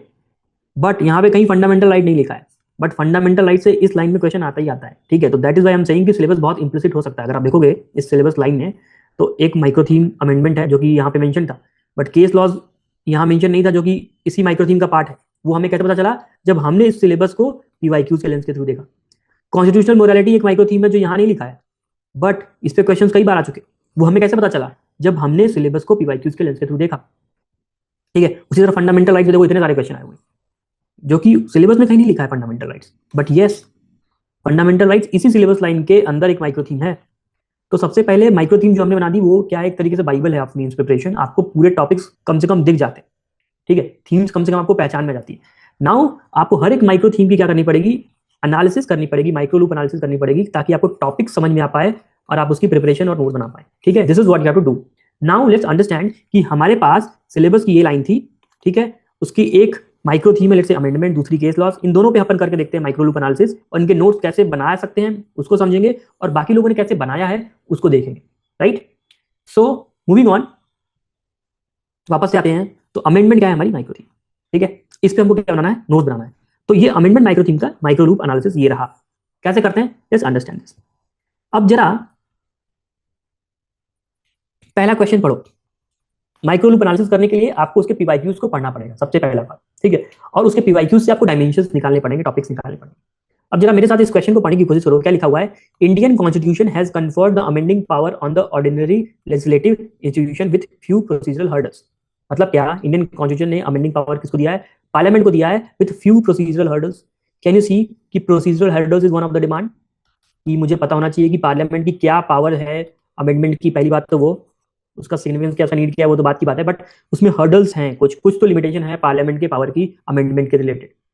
तो आगे क्या पूछा? Examine the procedural and substantive limitation, यानी कि प्रोसीजरल हर्डल्स बताओ कैसे कैसे, प्रोसीजरल भी बताओ लिमिटेशन, और सब्सटेंसिव लिमिटेशन बताओ। दोनों चीज आपसे यहाँ पे पूछ रहा है। तो क्या आप यहाँ पे देख पा रहे हो कि अमेंडमेंट माइक्रो थीम में एक डिमांड जो है लिमिटेशन में, आप प्रोसीजरल और सब्सटेंसिव लिमिटेशंस बताओगे, ठीक है? अब देखो यहाँ पे क्या लिखा हुआ है? एग्जामिन। एग्जामिन का मतलब क्या? 50-50, निगेटिव बता रहा, थोड़ा सा पॉजिटिव भी बताना पड़ेगा। ये डायरेक्टिव फंक्शन का है। तो यहां से हमको क्या पता चला कि सिग्निफिकेंस भी पता होना चाहिए अमेंडमेंट का, बेनिफिट्स क्या है अमेंडमेंट के वो भी पता होना चाहिए। तो हमने जब माइक्रो लूप एनालिसिस करने की कोशिश की, तो हमको ये मिल के आया कि ये प्रिपेयर करना होगा, ये प्रिपेयर करना होगा। क्यों? क्योंकि फंक्शन ऑफ डायरेक्टिव हमको ये बोल रहा है, ठीक है? अब जरा दूसरे क्वेश्चन को पढ़ो। दूसरा क्वेश्चन भी सेम ही है, सेम कंटेंट जाएगा। देखो, parliament power to amend the constitution is a limited type of power. क्यों लिमिटेड है? क्योंकि there is procedural and substantive limitation already, UPSC has asked, ठीक है? तो वो जो लिमिटेड पावर है, यानी कि लिमिटेशन तो पूछ रहा है, जो ये प्रिपेयर करोगे इसमें सब्ज्यूम हो गया, ठीक है? In this light of the statement explain whether parliament under article 368 can destroy the basic structure not, नहीं कर सकती। क्यों? क्योंकि लिमिटेशन है कौन कौन सा, प्रोसीजरल, सब्सटेंसिव, ठीक है। बट एक्सप्लेन लिखा है तो 80-20 अप्रोच लगाते हैं। थोड़ा सा सिग्निफिकेंस भी बताओगे कि पार्लियामेंट का लिमिटेशन तो है बट बेनिफिट भी क्या है अमेंडमेंट के, वो बताओ। तो 2019 का जो क्वेश्चन आया था, ये एक सीधा क्वेश्चन आ गया था जहाँ पे डायरेक्ट लिमिटेशन पूछी जा रही थी। बट 2025 में जो क्वेश्चन आया उसमें लिमिटेशन को प्रोसीजरल और सब्सटेंसिव में डिवाइड कर दिया और प्रिसाइज कर दिया डिमांड को, और डीप डाउन चला गया, डबल डाउन कर लिया लिमिटेशन को, और न्यूआंस तरीके से देखो ये कर दिया इन्होंने, ठीक है। तो हमको यहाँ से क्या मिल गया? प्रोसीजरल लिमिटेशंस और सिग्निफिकेंस की बात पता चली, ठीक है। अब अमेंडमेंट माइक्रो थीम तुम पढ़ रहे होगे तो इंट्रोडक्शन कंक्लूजन तो चाहिए ही चाहिए, ये बात समझो। हर एक टॉपिक पे तुम्हारे पास एक इंट्रोडक्शन कंक्लूजन रेडी होना चाहिए अगर तुम क्या पढ़ रहे हो, मेंस की तैयारी कर रहे हो तो, ठीक है। तो बिना इंट्रोडक्शन कंक्लूजन के तुम तैयारी नहीं कर पाओगे, स्टार्ट ही नहीं कर पाओगे यहाँ से। कैसे करना होता है, will discuss this, right. Now types of amendment and procedure of amendment तुमने लक्ष्मीकांत में पढ़ा ही होगा, ठीक है। कभी कभी हमारे पास क्वेश्चन आता है तो हम सीधे ऐसे डायग्राम बना देते हैं टाइप्स ऑफ अमेंडमेंट, ठीक है, और उसके अंदर हम तीनों टाइप बता देते हैं कि एक आप सिंपल मेजॉरिटी से कर सकते हो, एक आप स्पेशल मेजॉरिटी से कर सकते हो, एक आप special majority plus 50% of the state ratification से कर सकते हो। तो छोटा सा डायग्राम बना के हम कभी कभी आगे बढ़ जाते हैं, तो this is also very important. कभी कभी प्रोसीजर का डायग्राम बना देते हैं हम ऐसे कि पहले क्या होना चाहिए, फिर सेकंड क्या होना चाहिए, who can start, kind of ऐसा कुछ लाइन डायग्राम बना के हम बना सकते हैं। सो that is also very important diagrammatically के लिए। सो कैन देख रहे हो कि अमेंडमेंट माइक्रो थीम अगर तैयार करनी होगी तो क्या करना पड़ेगा, ये सारी चीजें हमको तैयार करनी पड़ेगी, ठीक है। उसके बाद अमेंडमेंट का क्वेश्चन देखो जरा कि explain the salient features of the constitution 101st amendment act. यानी कि अमेंडमेंट एक माइक्रो थीम है और कोई भी इंपॉर्टेंट अमेंडमेंट अगर किसी साल हो गया तो वो यूपीएससी पूछ सकता है। और अगर आपको पता हो तो 2016 में अमेंडमेंट हुआ था, 2017 में यूपीएससी ने पूछ लिया। देखो ये देखो पूछ लिया। तो this is how the UPSC asks questions कि आपका अमेंडमेंट माइक्रो थीम के अराउंड कुछ भी इंपॉर्टेंट अमेंडमेंट आ गया, UPSC will ask the question next year. नहीं पूछा, ऐसे बहुत सारी चीजें होंगी, हर चीज नहीं पूछेगा यूपीएससी, बट आपको ऐसे पैटर्न पता करके हर एक माइक्रो थीम पे नोट्स बना के रेडी रखना अपने आपको, यही आपकी तैयारी का पार्ट है, ठीक है। तो अगर आप देखोगे तो मैंने क्या किया है यहाँ पे मैंने क्या किया हुआ है, अगर आप इस स्क्रीन को देख पा रहे हो तो लेट मी जस्ट इसका मैं हॉरिजॉन्टल व्यू कर देता हूँ, अभी बेटर है। तो ये जो मैंने एनालिसिस किया, मैंने एक साइड कर दिया micro theme plus static part और एक साइड कर दिया करंट एस्पेक्ट, ठीक है। तो ये तो आप सबसे पहले आपकी तैयारी जो होनी चाहिए शुरू के 3-4 महीने में, हर एक माइक्रो थीम पे आप उसका PYQ dimension plus static aspect तैयार करके जाओगे, ठीक है। ये आप after you prepare GS 1 2 3 4 like this, हर एक माइक्रो थीम पे तब आप जाके करंट अफेयर्स का क्या कर सकते हो, रिसर्च कर सकते हो क्या कौन कौन सा आया, आपको माइक्रो थीम की भी अंडरस्टैंडिंग हो जाएगी तो आप रिलेट भी बढ़िया कर पाओ, ठीक है। This is what you have to do. I think you have understood this thing. अभी मैं बहुत सारे एग्जांपल्स दूंगा ताकि तुमको और क्लैरिटी आ जाए, बट अगर तुमको समझ में आ रही है मेरी बात तो ये सारी चीजें क्या है, स्टैटिक का एस्पेक्ट हो गई। अब ये हो गया कंटेम्प्रेरी। अभी तुमको पता है कि 106 अमेंडमेंट आया हुआ है, ठीक है, नारी शक्ति अधिनियम में, तो वो आपके लिए उसकी एनालिसिस प्रिपेयर करने के लिए उसकी एनालिसिस आपको प्रिपेयर करनी पड़ेगी, राइट। उसके अराउंड नोट्स आपको बनाने पड़ेंगे, ठीक है। 106 अमेंडमेंट हो गया जो अभी रिसेंट है, 105 104 2-3 अमेंडमेंट प्रिपेयर कर लो ताकि यूपीएससी इस पे कभी भी क्वेश्चन पूछ सकता है, ठीक है। तो now this is how you have to prepare a micro theme. अब ये आपने जब कर लिया तो आपका ये लूप क्लोज हो गया। अब इस माइक्रो थीम से कोई भी क्वेश्चन आएगा, you will be able to do it, you will be able to do it. कुछ भी रैंडम आ गया तो that is a part of your, हमारे टेस्ट सीरीज में अगर हमने कुछ रैंडम पूछ लिया तो that additional dimension will be part of your notes, उसमें आपको फटाक से उसमें नोट्स में डाल दिया। But this is the thing that you have to prepare. तो आपको अमेंडमेंट माइक्रो थीम प्रिपेयर करने के लिए आपको ये प्रिपेयर करना है, and this is how you have to do the micro theme micro loop analysis, right, ठीक है। इतनी बात समझ में आई। Then I will go to the next let's say next example. ये सुनो बताओ सर इतना रिमेंबर कैसे करेंगे। तुमने ऐसे एग्जाम को चूज किया है तैयार करने के लिए जिसमें इतना सारा पढ़ना ही पड़ेगा, ठीक है, और वो आपका ह्यूमन माइंड, आपको बस अपने आप को प्रेशर में डालना है, आपका ह्यूमन माइंड अपने आप सारी चीजों को रिमेंबर कर लेगा, ठीक है। मूविंग ऑन, अगर आप देखोगे कि अब तुमको क्या करना है, इस पे नोट बनानी है। As a student you are the let's say February batch के अगर तुम हमारे स्टूडेंट हो और this is the orientation video for the February batch, now you have to prepare note on these things. सबसे पहले आपको ये प्रिपेयर करना है, ठीक है। अभी हो सकता है कि जनवरी लेट्स से 2027 में कुछ नया अमेंडमेंट आ जाए, तो दैट इज अभी नहीं आया हुआ है, राइट। तो अभी आप पुराने अमेंडमेंट्स में भी सिर्फ जो रिसेंट अमेंडमेंट चाहो तो 106 वाला अमेंडमेंट है, 105 प्रिपेयर कर सकते हो, बट वी नेवर नो। तो करंट अफेयर अपडेट हमेशा ही होता रहता है micro theme, round the year होता रहता है, ठीक है। तो सबसे पहले एक स्टूडेंट को प्रिपरेशन करनी है, इस पे करनी है। अब ये इस पे प्रिपरेशन कैसे होगी, इसकी तैयारी कैसे होगी, सिंपली आपको एक्सपेक्टर नोट दिया हुआ है। अगर आपको मैं दिखा पाऊँ तो ये एक्सपेक्टर नोट है आपका, और अमेंडमेंट पे चले जाओ 96 नंबर पेज पे। Okay, so this is what amendment. हम यहाँ क्या सीख रहे थे, अमेंडमेंट माइक्रो थीम को प्रिपेयर कैसे करना है, ये तो सीख रहे थे। तो हमको ये सारी चीजें पढ़नी है, इंट्रोडक्शन कंक्लूजन होना चाहिए, सिग्निफिकेंस पता होना चाहिए, लिमिटेशन पता होना चाहिए, प्रोसीजरल और सब्सटेंसिव और टाइप्स ऑफ प्रोसीजर पता होना चाहिए, ठीक है। तो अगर आप जब इसको खोलोगे एक्स फैक्टर नोट्स को, ये रहा अमेंडमेंट, ठीक है। अमेंडमेंट पे आपको क्या करना है, इंट्रोडक्शन, ये आपको यहाँ पे अमेंडमेंट का इंट्रोडक्शन मिल गया, प्रोसीजर मिल गया कैसे होता है, ठीक है। प्रोसीजर का एक डायग्राम मिल गया, डालना चाहो टाइप्स ऑफ अमेंडमेंट का एक डायग्राम मिल गया, यू कैन मेक इट, और यहाँ पे टाइप्स ऑफ अमेंडमेंट बता दिया क्या है। उसके बाद need for amendment, that is significance और नीड, ये सारी चीजें ये रही, आपको ये एस्पेक्ट भी मिल गया। लिमिटेशन ऑफ अमेंडमेंट पावर, जो कि हम बात कर रहे थे, लिमिटेशन, ठीक है, ये मिल गया आपको। सर्टेन जजमेंट्स ऑन अमेंडमेंट, वो भी आपको मिल गया यहाँ पे, राइट। और कुछ इंपॉर्टेंट जजमेंट्स जो हम बता रहे थे आपको कि आप चाहो तो प्रिपेयर कर सकते हो, ठीक है, ये सारी चीजें। सो आपका एक्स फैक्टर नोट से ये पर्टिकुलर माइक्रो थीम का प्रिपरेशन पैक हो जाता है, ठीक है, ये पैक हो गया। और आपको 2027 के लिए अगर आप प्रिपरेशन कर रहे हो ना, मेंस देने की, शुरू के 4-5 महीने से, अभी से आपको 4-5 महीने में यही करना है कि हर एक माइक्रो थीम को ऐसे पैक करना है, ठीक है। Now I will show you the notes of a student, ठीक है, जिसने बनाया हुआ है। Now this is the students notes. अगर आप देखोगे माइक्रो थीम कौन सी है, अमेंडमेंट, अगर आप यहाँ देख पा रहे हो तो स्क्रीन पे अमेंडमेंट है। एक इंट्रोडक्शन उसने बना लिया यहाँ पे, प्रोसीजर और टाइप के नोट्स बना लिए उसने अपने लिए, ठीक है। उसके बाद सिग्निफिकेंस, नीड पे उसने नोट्स बना लिए, कैन यू सी दिस, ठीक है। उसके बाद लिमिटेशंस पे उसने नोट्स बनाए, प्रोसीजरल लिमिटेशन, सब्सटेंसिव लिमिटेशन और क्रिटिसिज्म क्या है, ठीक है। उसके बाद कंक्लूजन के लिए भी उसने आर्गुमेंट यहाँ लिख लिया, ठीक है। और आपको पता है कि लिमिटेशन कौन देता है, बेसिक स्ट्रक्चर डॉक्ट्रिन ही तो लिमिट करता है। Parliament can amend the constitution but can not amend the basic structure of the constitution, तो उस पे उसने बेसिक स्ट्रक्चर का भी कुछ यहाँ बना लिया हुआ है, ठीक है। सो दिस इज व्हाट, ये 2 पेज में उसका पूरा का पूरा अमेंडमेंट वाला क्या होता है, माइक्रो थीम पैक हो जाता है, ठीक है, ये पैक हो गया इसका। This is what you have to do, तुमको यही करना है हर एक माइक्रो थीम के लिए, ठीक है। और करंट मैगजीन जो आप पढ़ते हो हर महीने की, आप पढ़ते रहो, बट फर्स्ट तो आपको यही करना है। सेकंड इटरेशन में आप आओ, try to interlink these things, जब आपकी maturity with respect to micro theme बढ़ जाए, ठीक है, तब आपको ये करना है।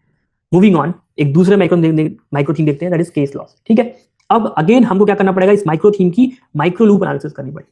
नाउ लेट्स सी कि कैसे इसकी माइक्रो लूप एनालिसिस कर सकते हैं। तो माइक्रो लूप एनालिसिस करने के लिए सबसे पहले हमको क्या करना पड़ेगा, इन क्वेश्चंस को ही पढ़ना पड़ेगा। फॉर एग्जांपल लेट्स सी कि explain the constitutional perspective of gender justice with the help of relevant constitutional provision case laws, यानी कि जेंडर जस्टिस पे कॉन्स्टिट्यूशन के कौन कौन से आर्टिकल्स हैं, प्रोविजन है, वो बता दो, और सुप्रीम कोर्ट के जजमेंट कौन कौन से हैं वो बता दो, ये पूछा है, एज सिंपल एज दैट।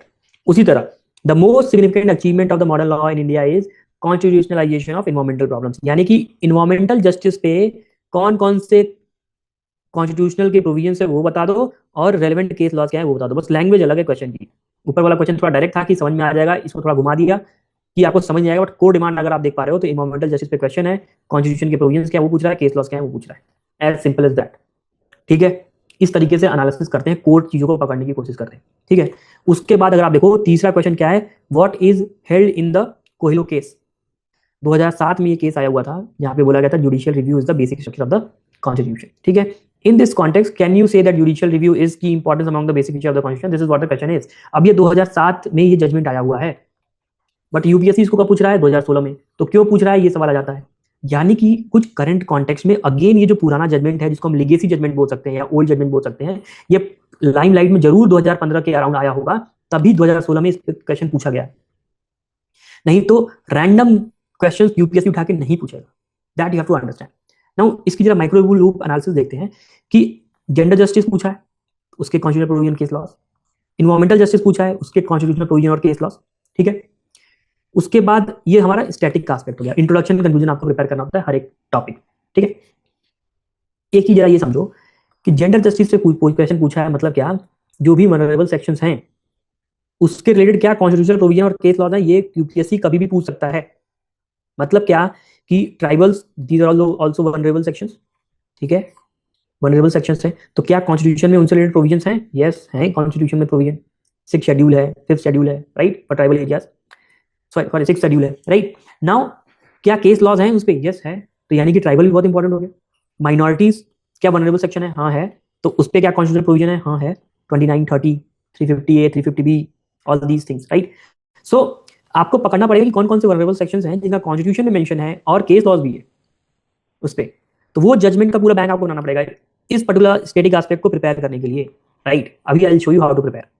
उसके बाद एक माइक्रो थीम का जो स्टैटिक एस्पेक्ट होता है, माइक्रो थीम का एस्पेक्ट ये होता है, और एक करंट एस्पेक्ट होता है, ठीक है। अब आप देखोगे लीगेसी जजमेंट कोहिलो केस, ये पूछा है इन्होंने, आपको पता होगा केशवानंद भारती केस कब आया था? 1923 में, ठीक है।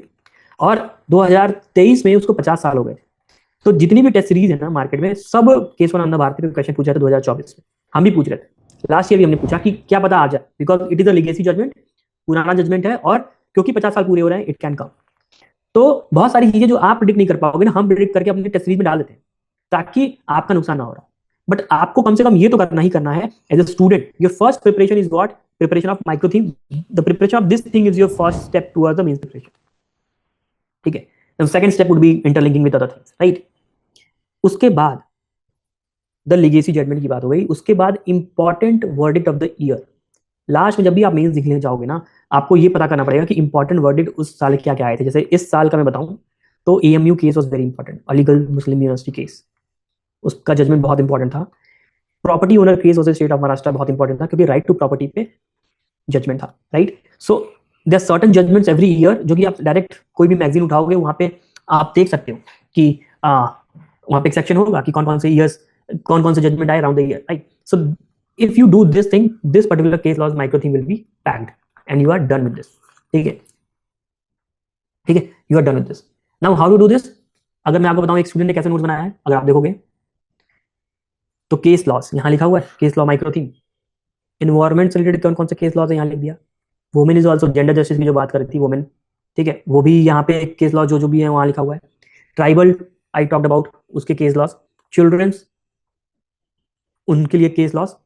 उसके बाद माइनॉरिटीज, वो भी एक ऑनरेबल सेक्शन है, उसके केस लॉस। यानी कि इसके पास एक पेज में इधर केस लॉज आ गए और उनकी कॉन्स्टिट्यूशनल मैपिंग भी इधर कर दी। इन्वायरमेंट से रिलेटेड कौन कौन से प्रोविजन है कॉन्स्टिट्यूशन में जो दिए गए, दीज आर द थिंग्स। क्योंकि आप रैंडमली एक बार में याद नहीं कर पाओगे कि इन्वायरमेंट के लिए कौन कौन से प्रोविजन थे। You have to write somewhere here, consolidate करना ही पड़ेगा कि आप बार बार उसको देखो, तब आपके दिमाग में वो इम्प्रिंट हो जाएगा, तभी वो रिकॉल होकर आ पाएगा कॉपी में, right. So this is what, this is how you have to prepare. और नेक्स्ट, ये सबसे पहले आपको करना है, ये प्रिपरेशन आपकी स्टेप 1 है। This preparation is what step 1। Then the next preparation is what, कि आप करंट अफेयर्स के साथ हर एक माइक्रो थीम को लिंक करने की कोशिश कर रहे हो। तब जब आपकी माइक्रो थीम के हिसाब से मैच्योरिटी बढ़ चुकी है, आपकी अंडरस्टैंडिंग बढ़ चुकी है, right. This is what we teach in Smash mains also, कि आप माइक्रो थीमेटिकली कैसे प्रिपेयर कर पाओ, right. I will come to that as well, but आप मुझे ये बताओ, ये समझ में आ गया आपको? Let's come to one more example, third example. इसके बाद हम किसी और सेगमेंट में मूव करते हैं, ठीक है। समझ में आई इतनी बात? ये सुनो, बताओ। देखो ये सारी चीजें ना इतने डिटेल में कोई नहीं बताने वाला। पहली बात तो ये समझ लो कि करना कैसे है, ये बताना बड़ा मुश्किल है लोगों के लिए। लोग बता देंगे ऊपर ऊपर से, but you have to understand these things कि माइक्रो थीम बुकलेट मार्केट में पड़ी हुई है। It is freely available to everybody, but people don't know how to use it. They will use it randomly, but there is a process to use it, ठीक है। एक curriculum follow करना पड़ता है, तब जाके नंबर आते हैं। अदरवाइज मार्केट में सब कुछ डाल दिया गया, डंप कर दिया गया, right. So you have to understand how to utilise it, and to utilise it you have to understand these things. और समझना ही नहीं, हर अच्छी चीज जो तुम समझ रहे हो उसको अप्लाई नहीं करोगे। अप्लाई करने के लिए you have to go into the process also. I tell you how to go about it, right. पहले इसको समझ लो कि now one more example I take. 3 example लेना जरूरी होता है। एक एग्जांपल मैं कोई भी लाके रैंडम दे सकता हूं, बट अगर सेम पैटर्न पे दूसरा भी आ रहा है तो वो रैंडम नहीं है। और तीसरा आ रहा है, यानी कि वो प्रोसेस प्रूव हो चुका है कि इस तरीके से चीजें होती हैं, तभी ये चीजें आपको कई एग्जांपल में दिख पा रही हैं, राइट। तो this is what we are doing, right. Moving on, हमारे पास एक और माइक्रो थीम है, that is executive versus legislature. मैं पॉलिटी के ही क्यों ले रहा हूं बार बार? क्योंकि एक स्टूडेंट जब भी यूपीएससी की प्रिपरेशन करता है ना, सबसे पहले वो पॉलिटी ही उठाता है, ठीक है। तो that is why I am taking the polity वाला माइक्रो थीम, क्योंकि वो समझने में आपके लिए आसान हो जाएगा। आपको ये सारा पैटर्न आपको जीएस 1 2 3 4 में देखने को मिलेगा, ठीक है। Now let me show you one more micro theme, that is what executive versus legislature. अगर आप देखोगे तो सिलेबस की एक लाइन है, this is this separation of power between different organs and dispute redressal mechanism, right. इसके अंदर कई सारी माइक्रो थीम है, 1 2 3 4, ठीक है। 1 2 3 4 सबसे बड़ी वाली जो माइक्रो थीम है मैंने ले ली, ताकि आपके लिए समझने में आसानी हो जाए। और डिफिकल्ट चीज को अगर मैं समझा पाऊंगा तभी तो अच्छी बात है। 1 2 क्वेश्चन आए फ्रिंज वाले, उनको समझाने में कोई मजा नहीं है, ठीक है। लेट्स सी कि इसका माइक्रो लूप एनालिसिस हम कैसे कर सकते हैं।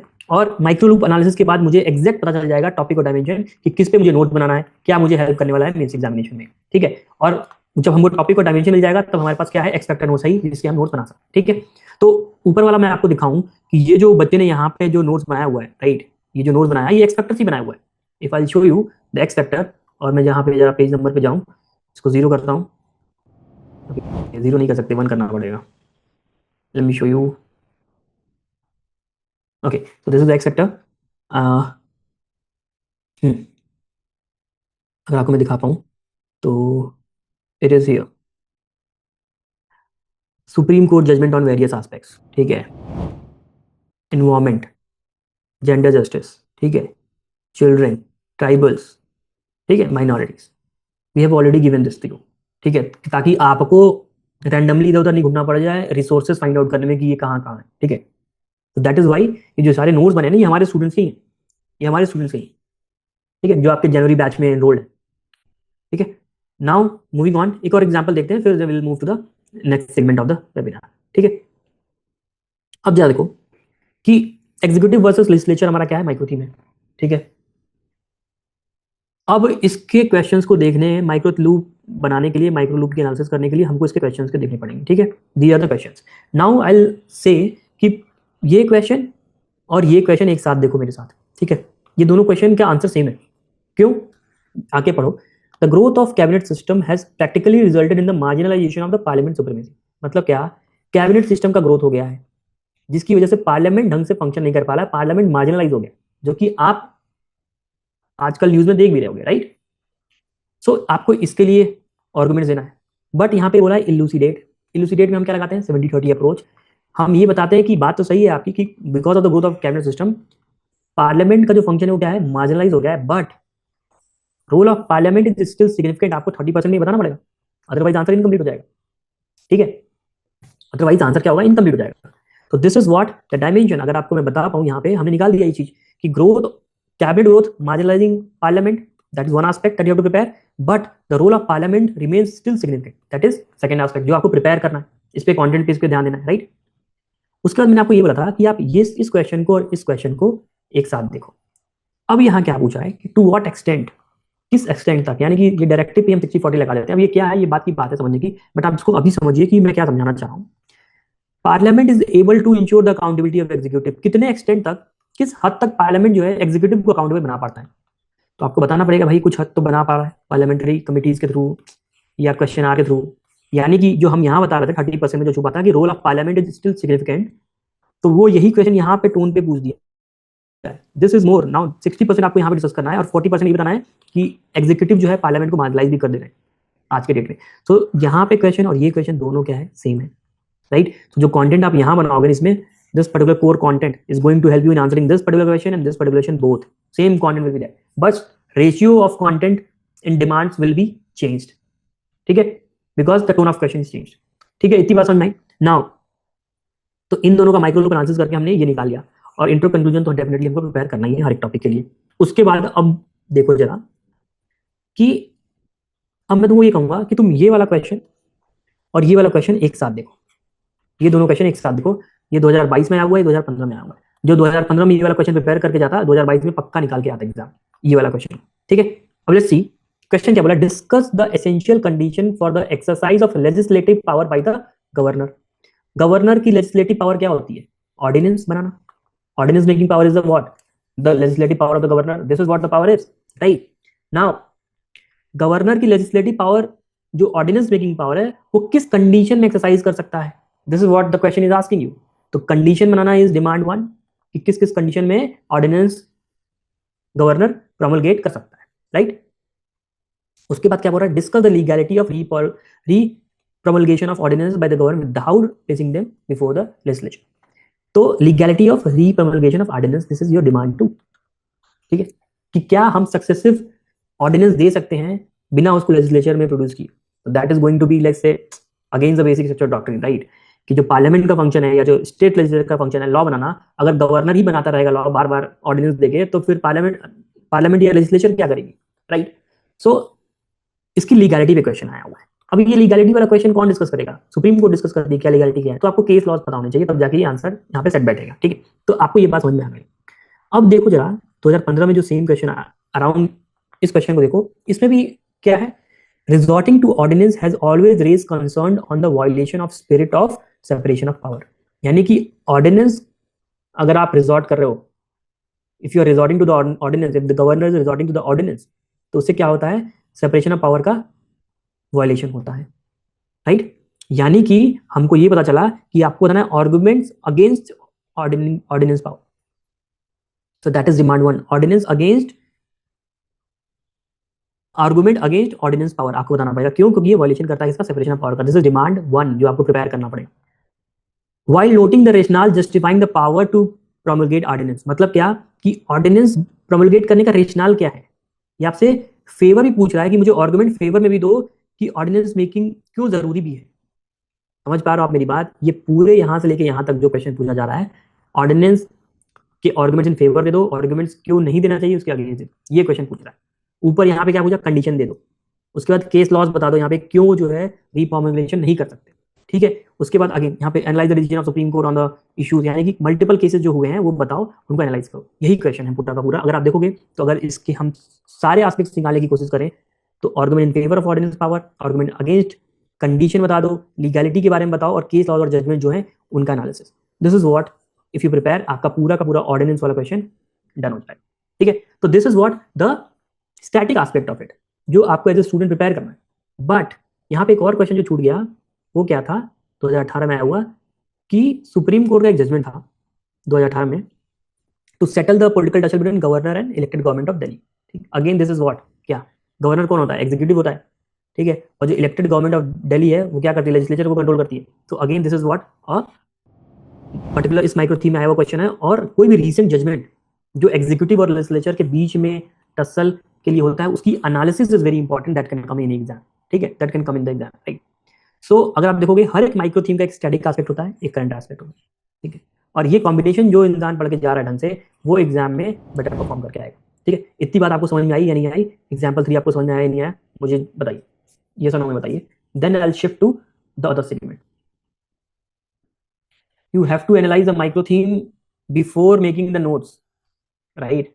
मतलब क्या, अगर आपने एक राउंड अपनी पढ़ाई कर ली है बेसिक वगैरह, ठीक है, और अब आपको मेंस की प्रिपरेशन करनी है, तो आपको क्या करना पड़ेगा? माइक्रो थीम की प्रिपरेशन पहले माइक्रो लूप एनालिसिस करनी पड़ेगी। आपको सिलेबस पीवाईक्यूज की एनालिसिस के थ्रू माइक्रो थीम को देखना है, माइक्रो थीम की माइक्रो लूप एनालिसिस करनी, तब जाके पढ़ाई करनी है। क्योंकि बिना माइक्रो थीम को देखे कोई भी पढ़ाई अगर आप कर रहे हो, वो क्या हो जा रहा है? स्कैटर्ड एफर्ट है हमारे लिए, ठीक है। तो हम अपने आप को प्रोसेस में बांध के ही रखेंगे, हम कभी भी प्रोसेस से इधर उधर नहीं होंगे, ठीक है। समझ में आया? यस और नो? अरे मुझे जवाब नहीं दोगे तो मुझे समझ नहीं आएगा कि मैं आगे बढ़ जाऊंगा 2-3 लोगों को समझ में आएगा तो। और जो भी तुम रजिस्टर करोगे, प्रॉब्लम जो तुमको हो रही है, मैं बाद में उस कंसर्न्स को डील करूंगा कि ये मैं उस समय क्या बोल रहा था, अभी जब मैं सेशन दूंगा। Okay, so Kavya is saying, first of all, we all do not UPSC question meaning properly. Another thing, if we know the content, we don't know how to arrange it as per question because it has 2-3 demands. Okay, understood Kavya. तो जैसे मान लो Kavya क्या कर रही है कि ये बड़ा सा क्वेश्चन है, अब इतना बड़ा आ गया कि हमको डिमांड ही समझ नहीं आ रही, ठीक है। हमको डिमांड ही नहीं समझ में आ रही कि हम क्या करें इसमें, कि हम कैसे पता करें कि ये आर्गुमेंट अगेंस्ट है, ये आर्गुमेंट फेवर में है, काइंड ऑफ हम ये नहीं समझ पा रहे। तो जब हम क्या कह रहे हैं आपको कि किसी भी माइक्रो थीम को एनालाइज करने के लिए आपको उसके पीवाईक्यूज को पढ़ना पड़ेगा, ठीक है। और इसके पीवाईक्यूज को जब आप पढ़ोगे तो आप क्या करोगे? इस चीज पे आओगे, ठीक है। अब आपकी सबसे जो इंपॉर्टेंट काम है कि आप ये कर रहे हो और ये बना के अपने मेंटर को उसका फोटो खींच के भेज रहे हो कि सर मैंने ये बनाया है, ठीक है। आपको अपने मेंटर को इस माइक्रो थीम की एनालिसिस करने के बाद आपको ये भेजना है कि सर मैंने ये बनाया, इसमें क्या गलती है, क्या सही है। ही विल करेक्ट यू, तब आपकी अंडरस्टैंडिंग और बढ़ेगी। तो जो मैं बता रहा हूँ आपको, ये सारा करके दिखा हुआ है, इसलिए आपको समझ में आ रहा है, बट जब आप खुद से बैठोगे तो आपको प्रॉब्लम्स आएगी। And that is why the mentorship जो आप लिए हो, that will play a role here. तो बार बार फॉल्ट फाइंडिंग, कोर्स करेक्शन होते होते आपकी अंडरस्टैंडिंग डेवलप हो जाएगी, राइट। समझिए मेरी बात? तो this is what you have to do. एक बार में नहीं आएगा समझ में, आपको इसकी एनालिसिस करनी है खुद से बैठ के। कुछ क्वेश्चंस में आप सही करोगे, कुछ क्वेश्चंस में गलत करोगे, बट द मेंटर को जब आप फोटो खींच के इसकी भेजोगे, he will analyse it, he will tell you कि भाई तुमने ये मिस कर दिया।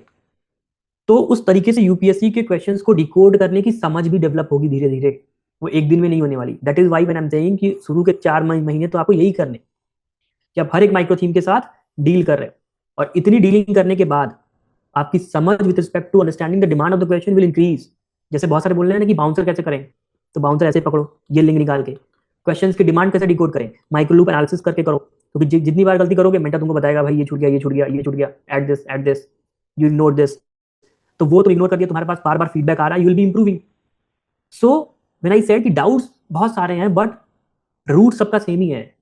हमने सिंपल आपको एक बुलेट बना के दी, इसकी महिमा बहुत ज्यादा है। This is the bible of news preparation, right. You have to come to these things, right. अब इन्हीं पे तुमको क्या करना है? नोट्स बनाना है। अगर मैं तुमको एक बच्चे के नोट दिखा दूं, देख लो यहाँ पे, अब देखो, legislature is legislature versus executive का ये नोट बनाया हुआ है, cabinet system marginalising parliamentary supremacy, yes और नो पे इसने नोट बना दिया, ठीक है। उसके बाद अगर आप देखोगे उसके अगेंस्ट वाला जो आर्गुमेंट था उसमें भी यस और नो पे इसने नोट बना दिया, ठीक है। उसके बाद कुछ कुछ डायग्राम्स यहाँ दिया, कुछ कुछ यहाँ पे इन्फॉर्मेशन डाल दिया कंक्लूजन के लिए।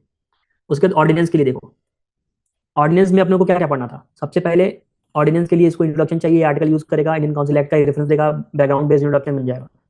कंडीशन यहाँ इसने बता दी, क्यों ऑर्डिनेंस राइज हो रहा है, ये भी एक डिमांड डाल दिया, और इसका इशू क्या है, that is argument against it, और नीड क्यों है, दैट इज आर्गुमेंट फेवर, ये भी यहाँ पे इसने बता दिया। अब ये स्टूडेंट हमारा जो है ये डॉक्टर है, ठीक है, तो उसकी हैंडराइटिंग ऐसे ही रहेगी, और हर आदमी के जो नोट्स होते हैं ना वो सिर्फ उसके लिए होते हैं। तो मैं बस आपको रेफरेंस देके दिखा रहा हूँ कि नोट्स में कैसे दिखना चाहिए, आपको इसको यूज नहीं करना है, बट आपको इसका बस रेफरेंस लेना है, ठीक है। अब इसने एक डायग्राम यहाँ डाला, ठीक है। उसके बाद इम्पैक्ट बता दिया, केस लॉज बता दिए, और कंक्लूजन दे दिया। यहाँ पे अगेन कुछ इन्फॉर्मेशन डाल दी। तो देखोगे तो पूरी माइक्रो थीम जो है 2 पेज में कन्वर्ट होकर आ गई। ऑर्डिनेंस का ये 1 पेजर हो गया। जो स्टूडेंट पूछते 1 पेजर कैसे बनाना चाहिए, ऐसे 1 पेजर बनाना चाहिए कि बस आप ही को समझ जाए। It is very much mandatory for you to complete the basic syllabus once. बिना एक बार कंप्लीट के लिए दोबारा कैसे कंप्लीट करोगे, और सिलेबस को जब तक 2-3 बार नहीं कंप्लीट करोगे एग्जाम कैसे के लिए एग्जाम रेडी नहीं हो पाओगे, राइट। तो it is very much necessary, right, this is the process. तो हैव यू अंडरस्टूड इट कि 1 पेजर कैसे बन रहा है, ये ऐसे ही बन रहा है। तो बनाना कैसे है, माइक्रो लूप एनालिसिस करके माइक्रो थीम की। इसका कंटेंट कहाँ मिलेगा, एक्सट्रैक्टर में मिलेगा, एक्सट्रैक्टर से उठाओ। नोट में कैसे कन्वर्ट होगा, ऐसे कन्वर्ट होगा। क्यों नोट्स बनाना है, क्योंकि आप बार बार एक्सपेक्टर क्यों नहीं खोल सकते। आपने एक बार पढ़ा, बट लास्ट मिनट में क्या है कि आप एक्सपेक्टर नहीं खोलोगे।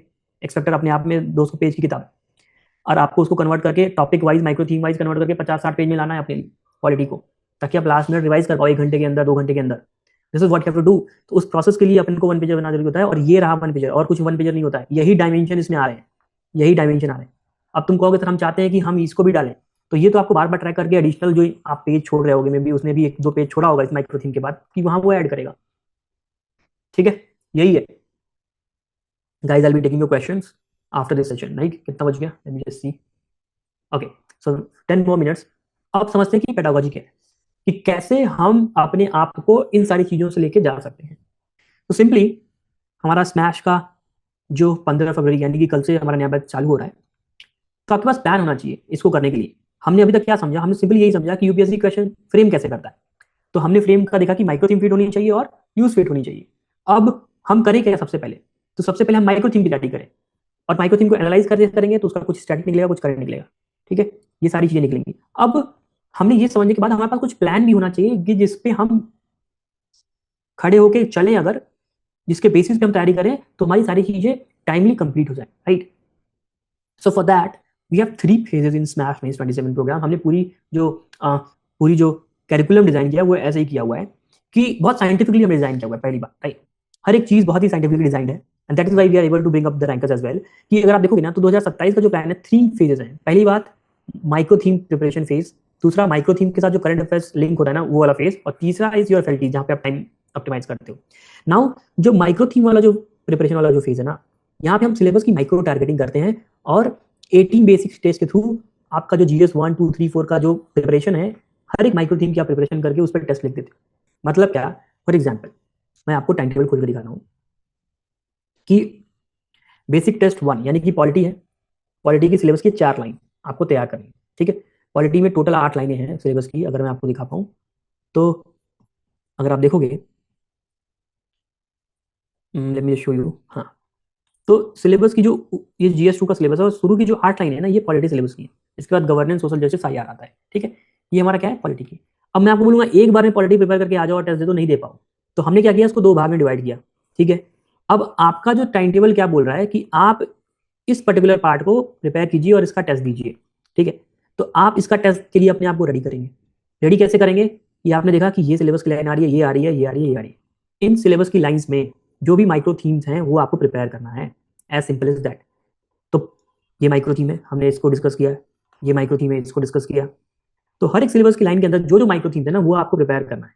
तो आपको इनफ टाइम मिलेगा प्रिपेयर करने का, यानी कि जो शुरू की 4 लाइनें हैं उसमें आपके पास 11-12 माइक्रो थीम्स हैं जो आपको प्रिपेयर करनी है। फॉर एग्जाम्पल मैं आपको दिखा देता हूँ यहाँ पे कि फॉर एग्जाम्पल सिलेबस की पहली लाइन ये आपको 1, 2, 3, 4, 5, 6, 7, 8, 9, 10, 11, 12, 13, 14, 15, यानी कि आपको 15 माइक्रो थीम प्रिपेयर करके एक टेस्ट देना है, ठीक है। यानी कि हमने क्या किया, माइक्रो टारगेटिंग ऑफ सिलेबस कर लिया। 15 माइक्रो थीम 15 दिन में प्रिपेयर करनी है, ज़्यादा बहुत हार्ड टास्क नहीं है, एक बार में प्रिपेयर नहीं करना है, और प्रिपेयर करने के बाद आपको एक फीडबैक लूप देना है टेस्ट देने के बाद। तो इससे क्या होगा कि नाउ एक बात और समझो कि आपके पास 15 माइक्रो थीम हो गई। 15 माइक्रो थीम की क्या करनी है, आपको एनालिसिस करनी है, माइक्रो लूप एनालिसिस करना है, उसके नोट्स बनाने हैं, ठीक है। यही आपका काम है 15 दिन। कैसे करना है मैंने अभी दिखाया आपको यहाँ पे कैसे करना होता है। एक second, why is it not working? Okay, it will work like this. कैसे करनी है, ऐसे करनी है, एज सिंपल एज दैट। हर एक माइक्रो थीम को पकड़ना है, उसकी एनालिसिस करनी है। आपको 15 माइक्रो थीम्स की एनालिसिस यही करनी है, इस पे नोट्स बनाने हैं इस तरीके से। और ये जब आप नोट बना लोगे, आपको सिंपली पेपर लिखना है, नथिंग एल्स। फिर वो चीज़ वहाँ पैक हो गई, डिस्कशन के बाद आपको मूव करना है। बीच में कोई डाउट आ रहा है, मेंटर को बोलोगे कि मैंने ये बनाया, मुझे बताओ कि इसमें कुछ गड़बड़ है क्या, वो बता देगा तुरंत आपको। आपकी अंडरस्टैंडिंग ऑब्जर्वेशन पावर बढ़ जाएगी। That is what mentorship is, right. Now आपको ये करना होता है। तो ऐसे ऐसे आपके पास, हमारे पास क्या है, 18 टेस्ट हैं, जिससे पूरा जीएस 1 2 3 4 की माइक्रो थीम अंडरस्टैंडिंग आपकी बढ़ जाएगी, और सब पे आप एक एक राउंड पेपर पे लिख पाओ, ठीक है।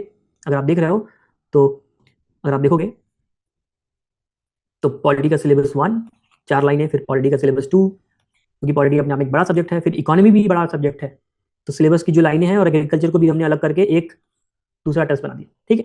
तो जो भी माइक्रो थीम्स हैं उनकी माइक्रो लूप एनालिसिस करनी है। 15 दिन का आपके पास वक्त होता है पेपर को लिखने के लिए, उसमें आप माइक्रो लूप एनालिसिस करके नोट्स बनाते हैं, ठीक है, ताकि आपका कंटेंट बिल्ड हो रहा है और अंडरस्टैंडिंग बिल्ड हो रही है, ठीक है। और जो पढ़ रहे हो तो कॉन्सेप्चुअल क्लैरिटी आ ही रही है, ठीक है। सेम मॉडर्न हिस्ट्री अगर आप देखोगे तो आपको यही करना है शुरू के 3-4 में। तो टोटल 18 टेस्ट आर देयर, यानी जीएस 1 2 3 4 को हमने 18 टेस्ट में डिवाइड कर दिया है, छोटे छोटे टेस्ट, ताकि एक स्टूडेंट पे लोड भी ना बढ़े और वो 3-4 महीनों के अंदर कम से कम माइक्रो थीम को समझने वाला काम कर जाए, ठीक है। उसके बाद आपका दूसरा फेज स्टार्ट होगा माइक्रो थीम के साथ करंट अफेयर वाला क्वेश्चन, जब हायर ऑर्डर ब्रेनस्टॉर्मिंग वाले क्वेश्चन पूछेंगे, जहां पे हम खुद से पेपर ऐसे बना बना के लाएंगे। You don't have to do it कि आप बैठ के करंट अफेयर एनालिसिस कर रहे हो। हम खुद ही माइक्रो थीम के बेसिस पे जो करंट क्वेश्चंस लिंक हो रहे हैं वो बना के आपको देने वाले हैं, जिसपे आपकी प्रैक्टिस हो जाए, ठीक है। तो अगर आप देखोगे तो यहाँ पे एडवांस टेस्ट यहाँ से शुरू हो जाता है। इसके बाद यहाँ पे आपका पूरा पॉलिटी आएगा, these are also sectional only, but पूरा पॉलिटी 20-20 क्वेश्चन का आएगा। गवर्नेंस आई आगे।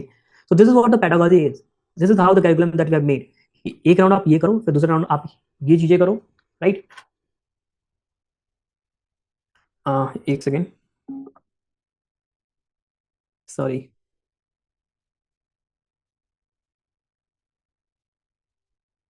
ठीक है, तो this is what you have to do. आपका प्रीलिम्स के पहले पूरे यही काम होना चाहिए कि आप ये टेस्ट लिख पा रहे हो ताकि आपकी पूरी की पूरी माइक्रो थीम की अंडरस्टैंडिंग बन जाए। ये टेस्ट लिख पा रहे हो ताकि आपकी करंट अफेयर के साथ जो लिंकेज वाली चीज़ है ना वो बन जाए। यहाँ तक आते आते आप मेंस के लिए पूरा प्रिपेयर हो जाओ, and then in full length test जो कि हम आफ्टर प्रीलिम्स कराते हैं 3 राउंड्स, वहाँ पे आप मार्क्स ऑप्टिमाइज सीख जाओगे, टाइम मैनेजमेंट सीख जाओगे कि पेपर कैसे फिनिश करना है, 3 घंटे में कैसे करना चाहिए। वो सब गेम जो है ना प्रीलिम्स के बाद का होता है। प्रीलिम्स के पहले सिर्फ आप टेक्निक पे ही काम कर रहे हो, राइट, टेक्निक पे ही काम कर रहे हो। तो जो प्रीलिम्स के बाद वाला गेम है वो हम प्रीलिम्स के बाद ही समझेंगे। हमें पूरी अंडरस्टैंडिंग है कि कब क्या सिखाना है। स्टूडेंट को चाहिए कि पहले दिन पेपर खत्म करना, वो नहीं होगा। तुम चाहोगे कल तुम 7 मिनट में आंसर लिख लो, नहीं लिख पाओगे। 1 महीना बाद चाहो, नहीं लिख पाओगे। हर एक स्टूडेंट को सिर्फ और सिर्फ क्या करना होता है, अपने आप को उन 3 दिन के लिए प्रिपेयर करना है मीन्स में, जो 3 दिन के लिए, उस 3 दिन के लिए प्रिपेयर करना है मीन्स में, जहां पे आपको 20-20 क्वेश्चन 3 घंटे में खत्म करने हैं, ठीक है।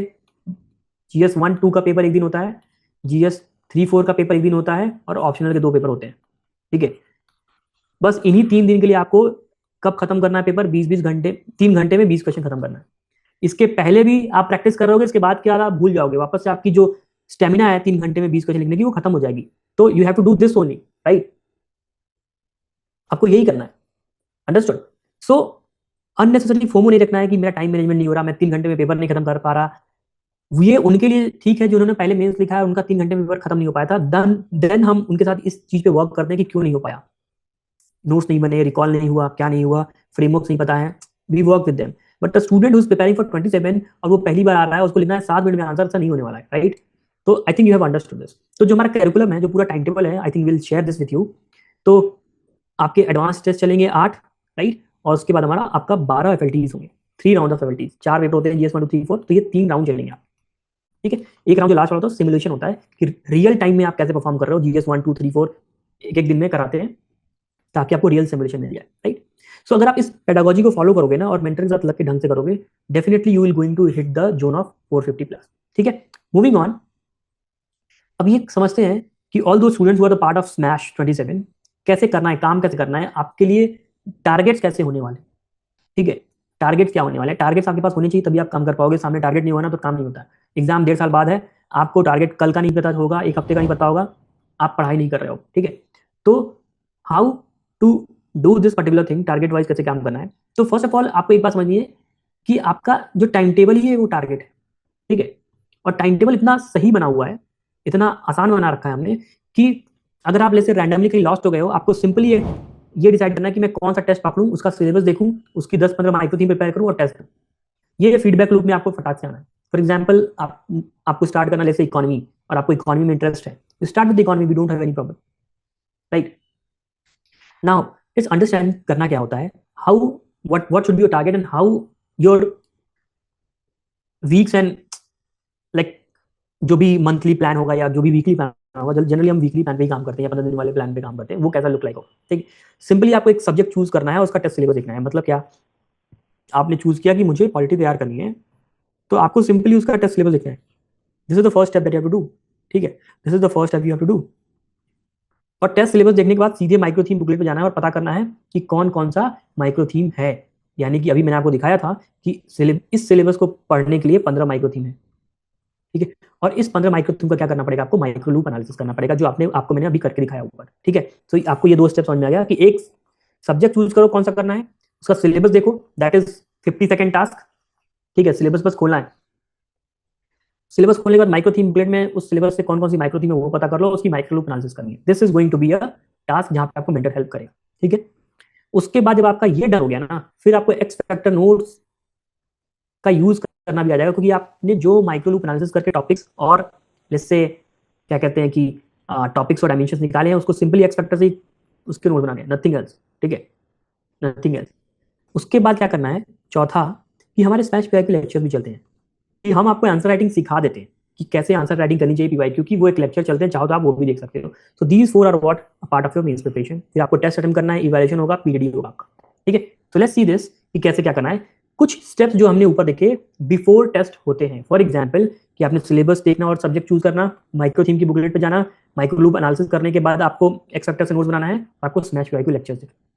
This is what your part of preparation. आपका अगर टारगेट 15 दिन का है तो 15 दिन में आपको उन 15 माइक्रो थीम की तैयारी इन चीजों से करनी है, ठीक है। ये चीजें आपको करनी, बीच में डाउट होगा definitely what micro loop analysis में आपको मेंटर हेल्प करे, ठीक है। उसके बाद आपको सिंपली क्या देना है, टेस्ट देना है, ठीक। सिंपली आपको क्या करना है, टेस्ट देना है। तो 15वें दिन आप आगे क्या करोगे, टेस्ट दो। तो यहां तक जो भी रिस्पॉन्सिबिलिटी है विल गाइड यू कि कैसे क्या करना होता है। आप कुछ कुछ पढ़ोगे, कुछ कुछ एब्जॉर्व करोगे। हर एक स्टूडेंट अलग तरीके से एब्जॉर्व करता है चीजों को, हर एक स्टूडेंट की ग्रैस्पिंग पावर सेम नहीं होती। सो ये चारों चीजों को आप यूटिलाइज करोगे। आपको यहाँ पे एक स्मैश पीवाई लेक्चर का फ्री एक्सेस यहाँ से मिल जाएगा, scan this QR code and you get the take the screenshot right now. आप जाके देखना कि स्मैश पीवाई लेक्चर में क्या कराया जाता है। आंसर राइटिंग सिखाई जाती है बेसिकली, राइट। आंसर राइटिंग सिखाई जाती है, राइट।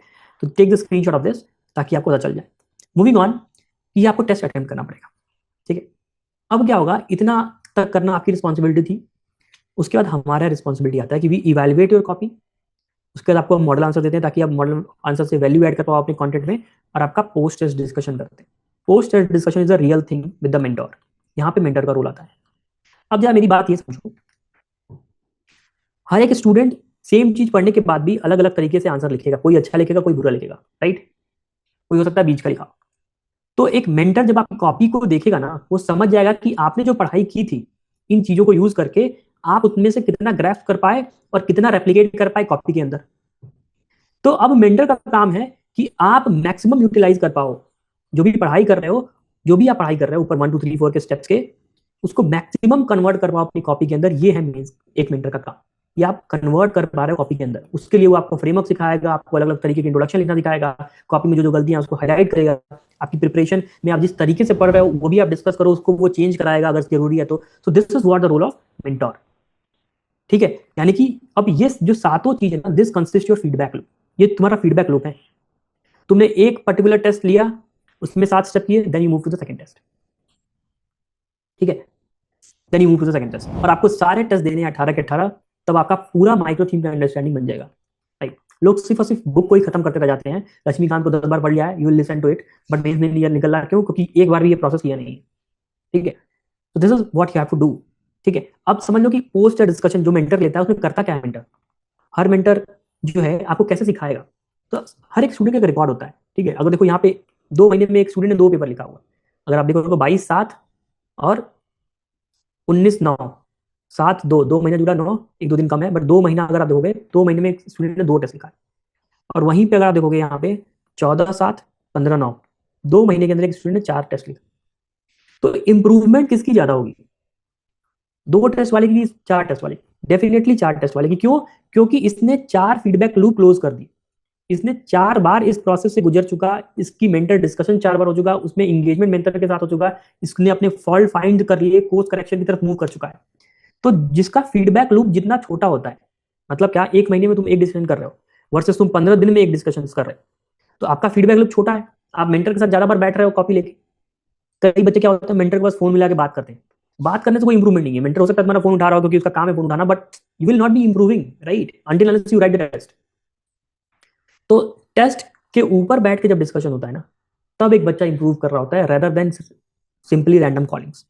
सो जिसने ज्यादा डिस्कशंस लिए वो एग्जाम को निकालने के ज्यादा करीब पहुंचेगा, जिसने कम डिस्कशंस लिए हैं उसका डेफिनेटली इंप्रूवमेंट कम रहेगा। मैं आपको यहाँ पे दिखा भी देता हूँ कि फर्स्ट टेस्ट भी है और सेकंड टेस्ट भी है। 1 महीने में तुम डिस्कशन लोगे, पहला टेस्ट तुमने ये लिखा, हम एक्सपेक्ट करते हैं कि आप ऐसे ही लिख लाओगे, this is not going to help you in clearing the exam, but आपका दूसरा टेस्ट में भी इंप्रूवमेंट नहीं हुआ। क्यों? फीडबैक लूप छोटा है, तैयारी नहीं हुई ढंग से। वहीं आप देखोगे जो जो बंदा जो 4 टेस्ट डिस्कशन ले रहा है, फर्स्ट टेस्ट और फोर्थ टेस्ट में तुमको बहुत अंतर दिखेगा। ये देखो, फर्स्ट टेस्ट कंक्लूजन लिख के दे रहा है, कंक्लूजन सब लिखा नहीं जाता है कॉपी में, वो सेल्फ अंडरस्टूड होता है कि आप कंक्लूड कर रहे हो, इंट्रोड्यूस कर रहे हो, ऊट पटांग देखो यहाँ पे लिखा हुआ है। अब यहाँ पे देखो कितना स्ट्रक्चर्ड हो गया, हर एक चीज बहुत स्ट्रक्चर्ड आ रही है, देख रहे हो।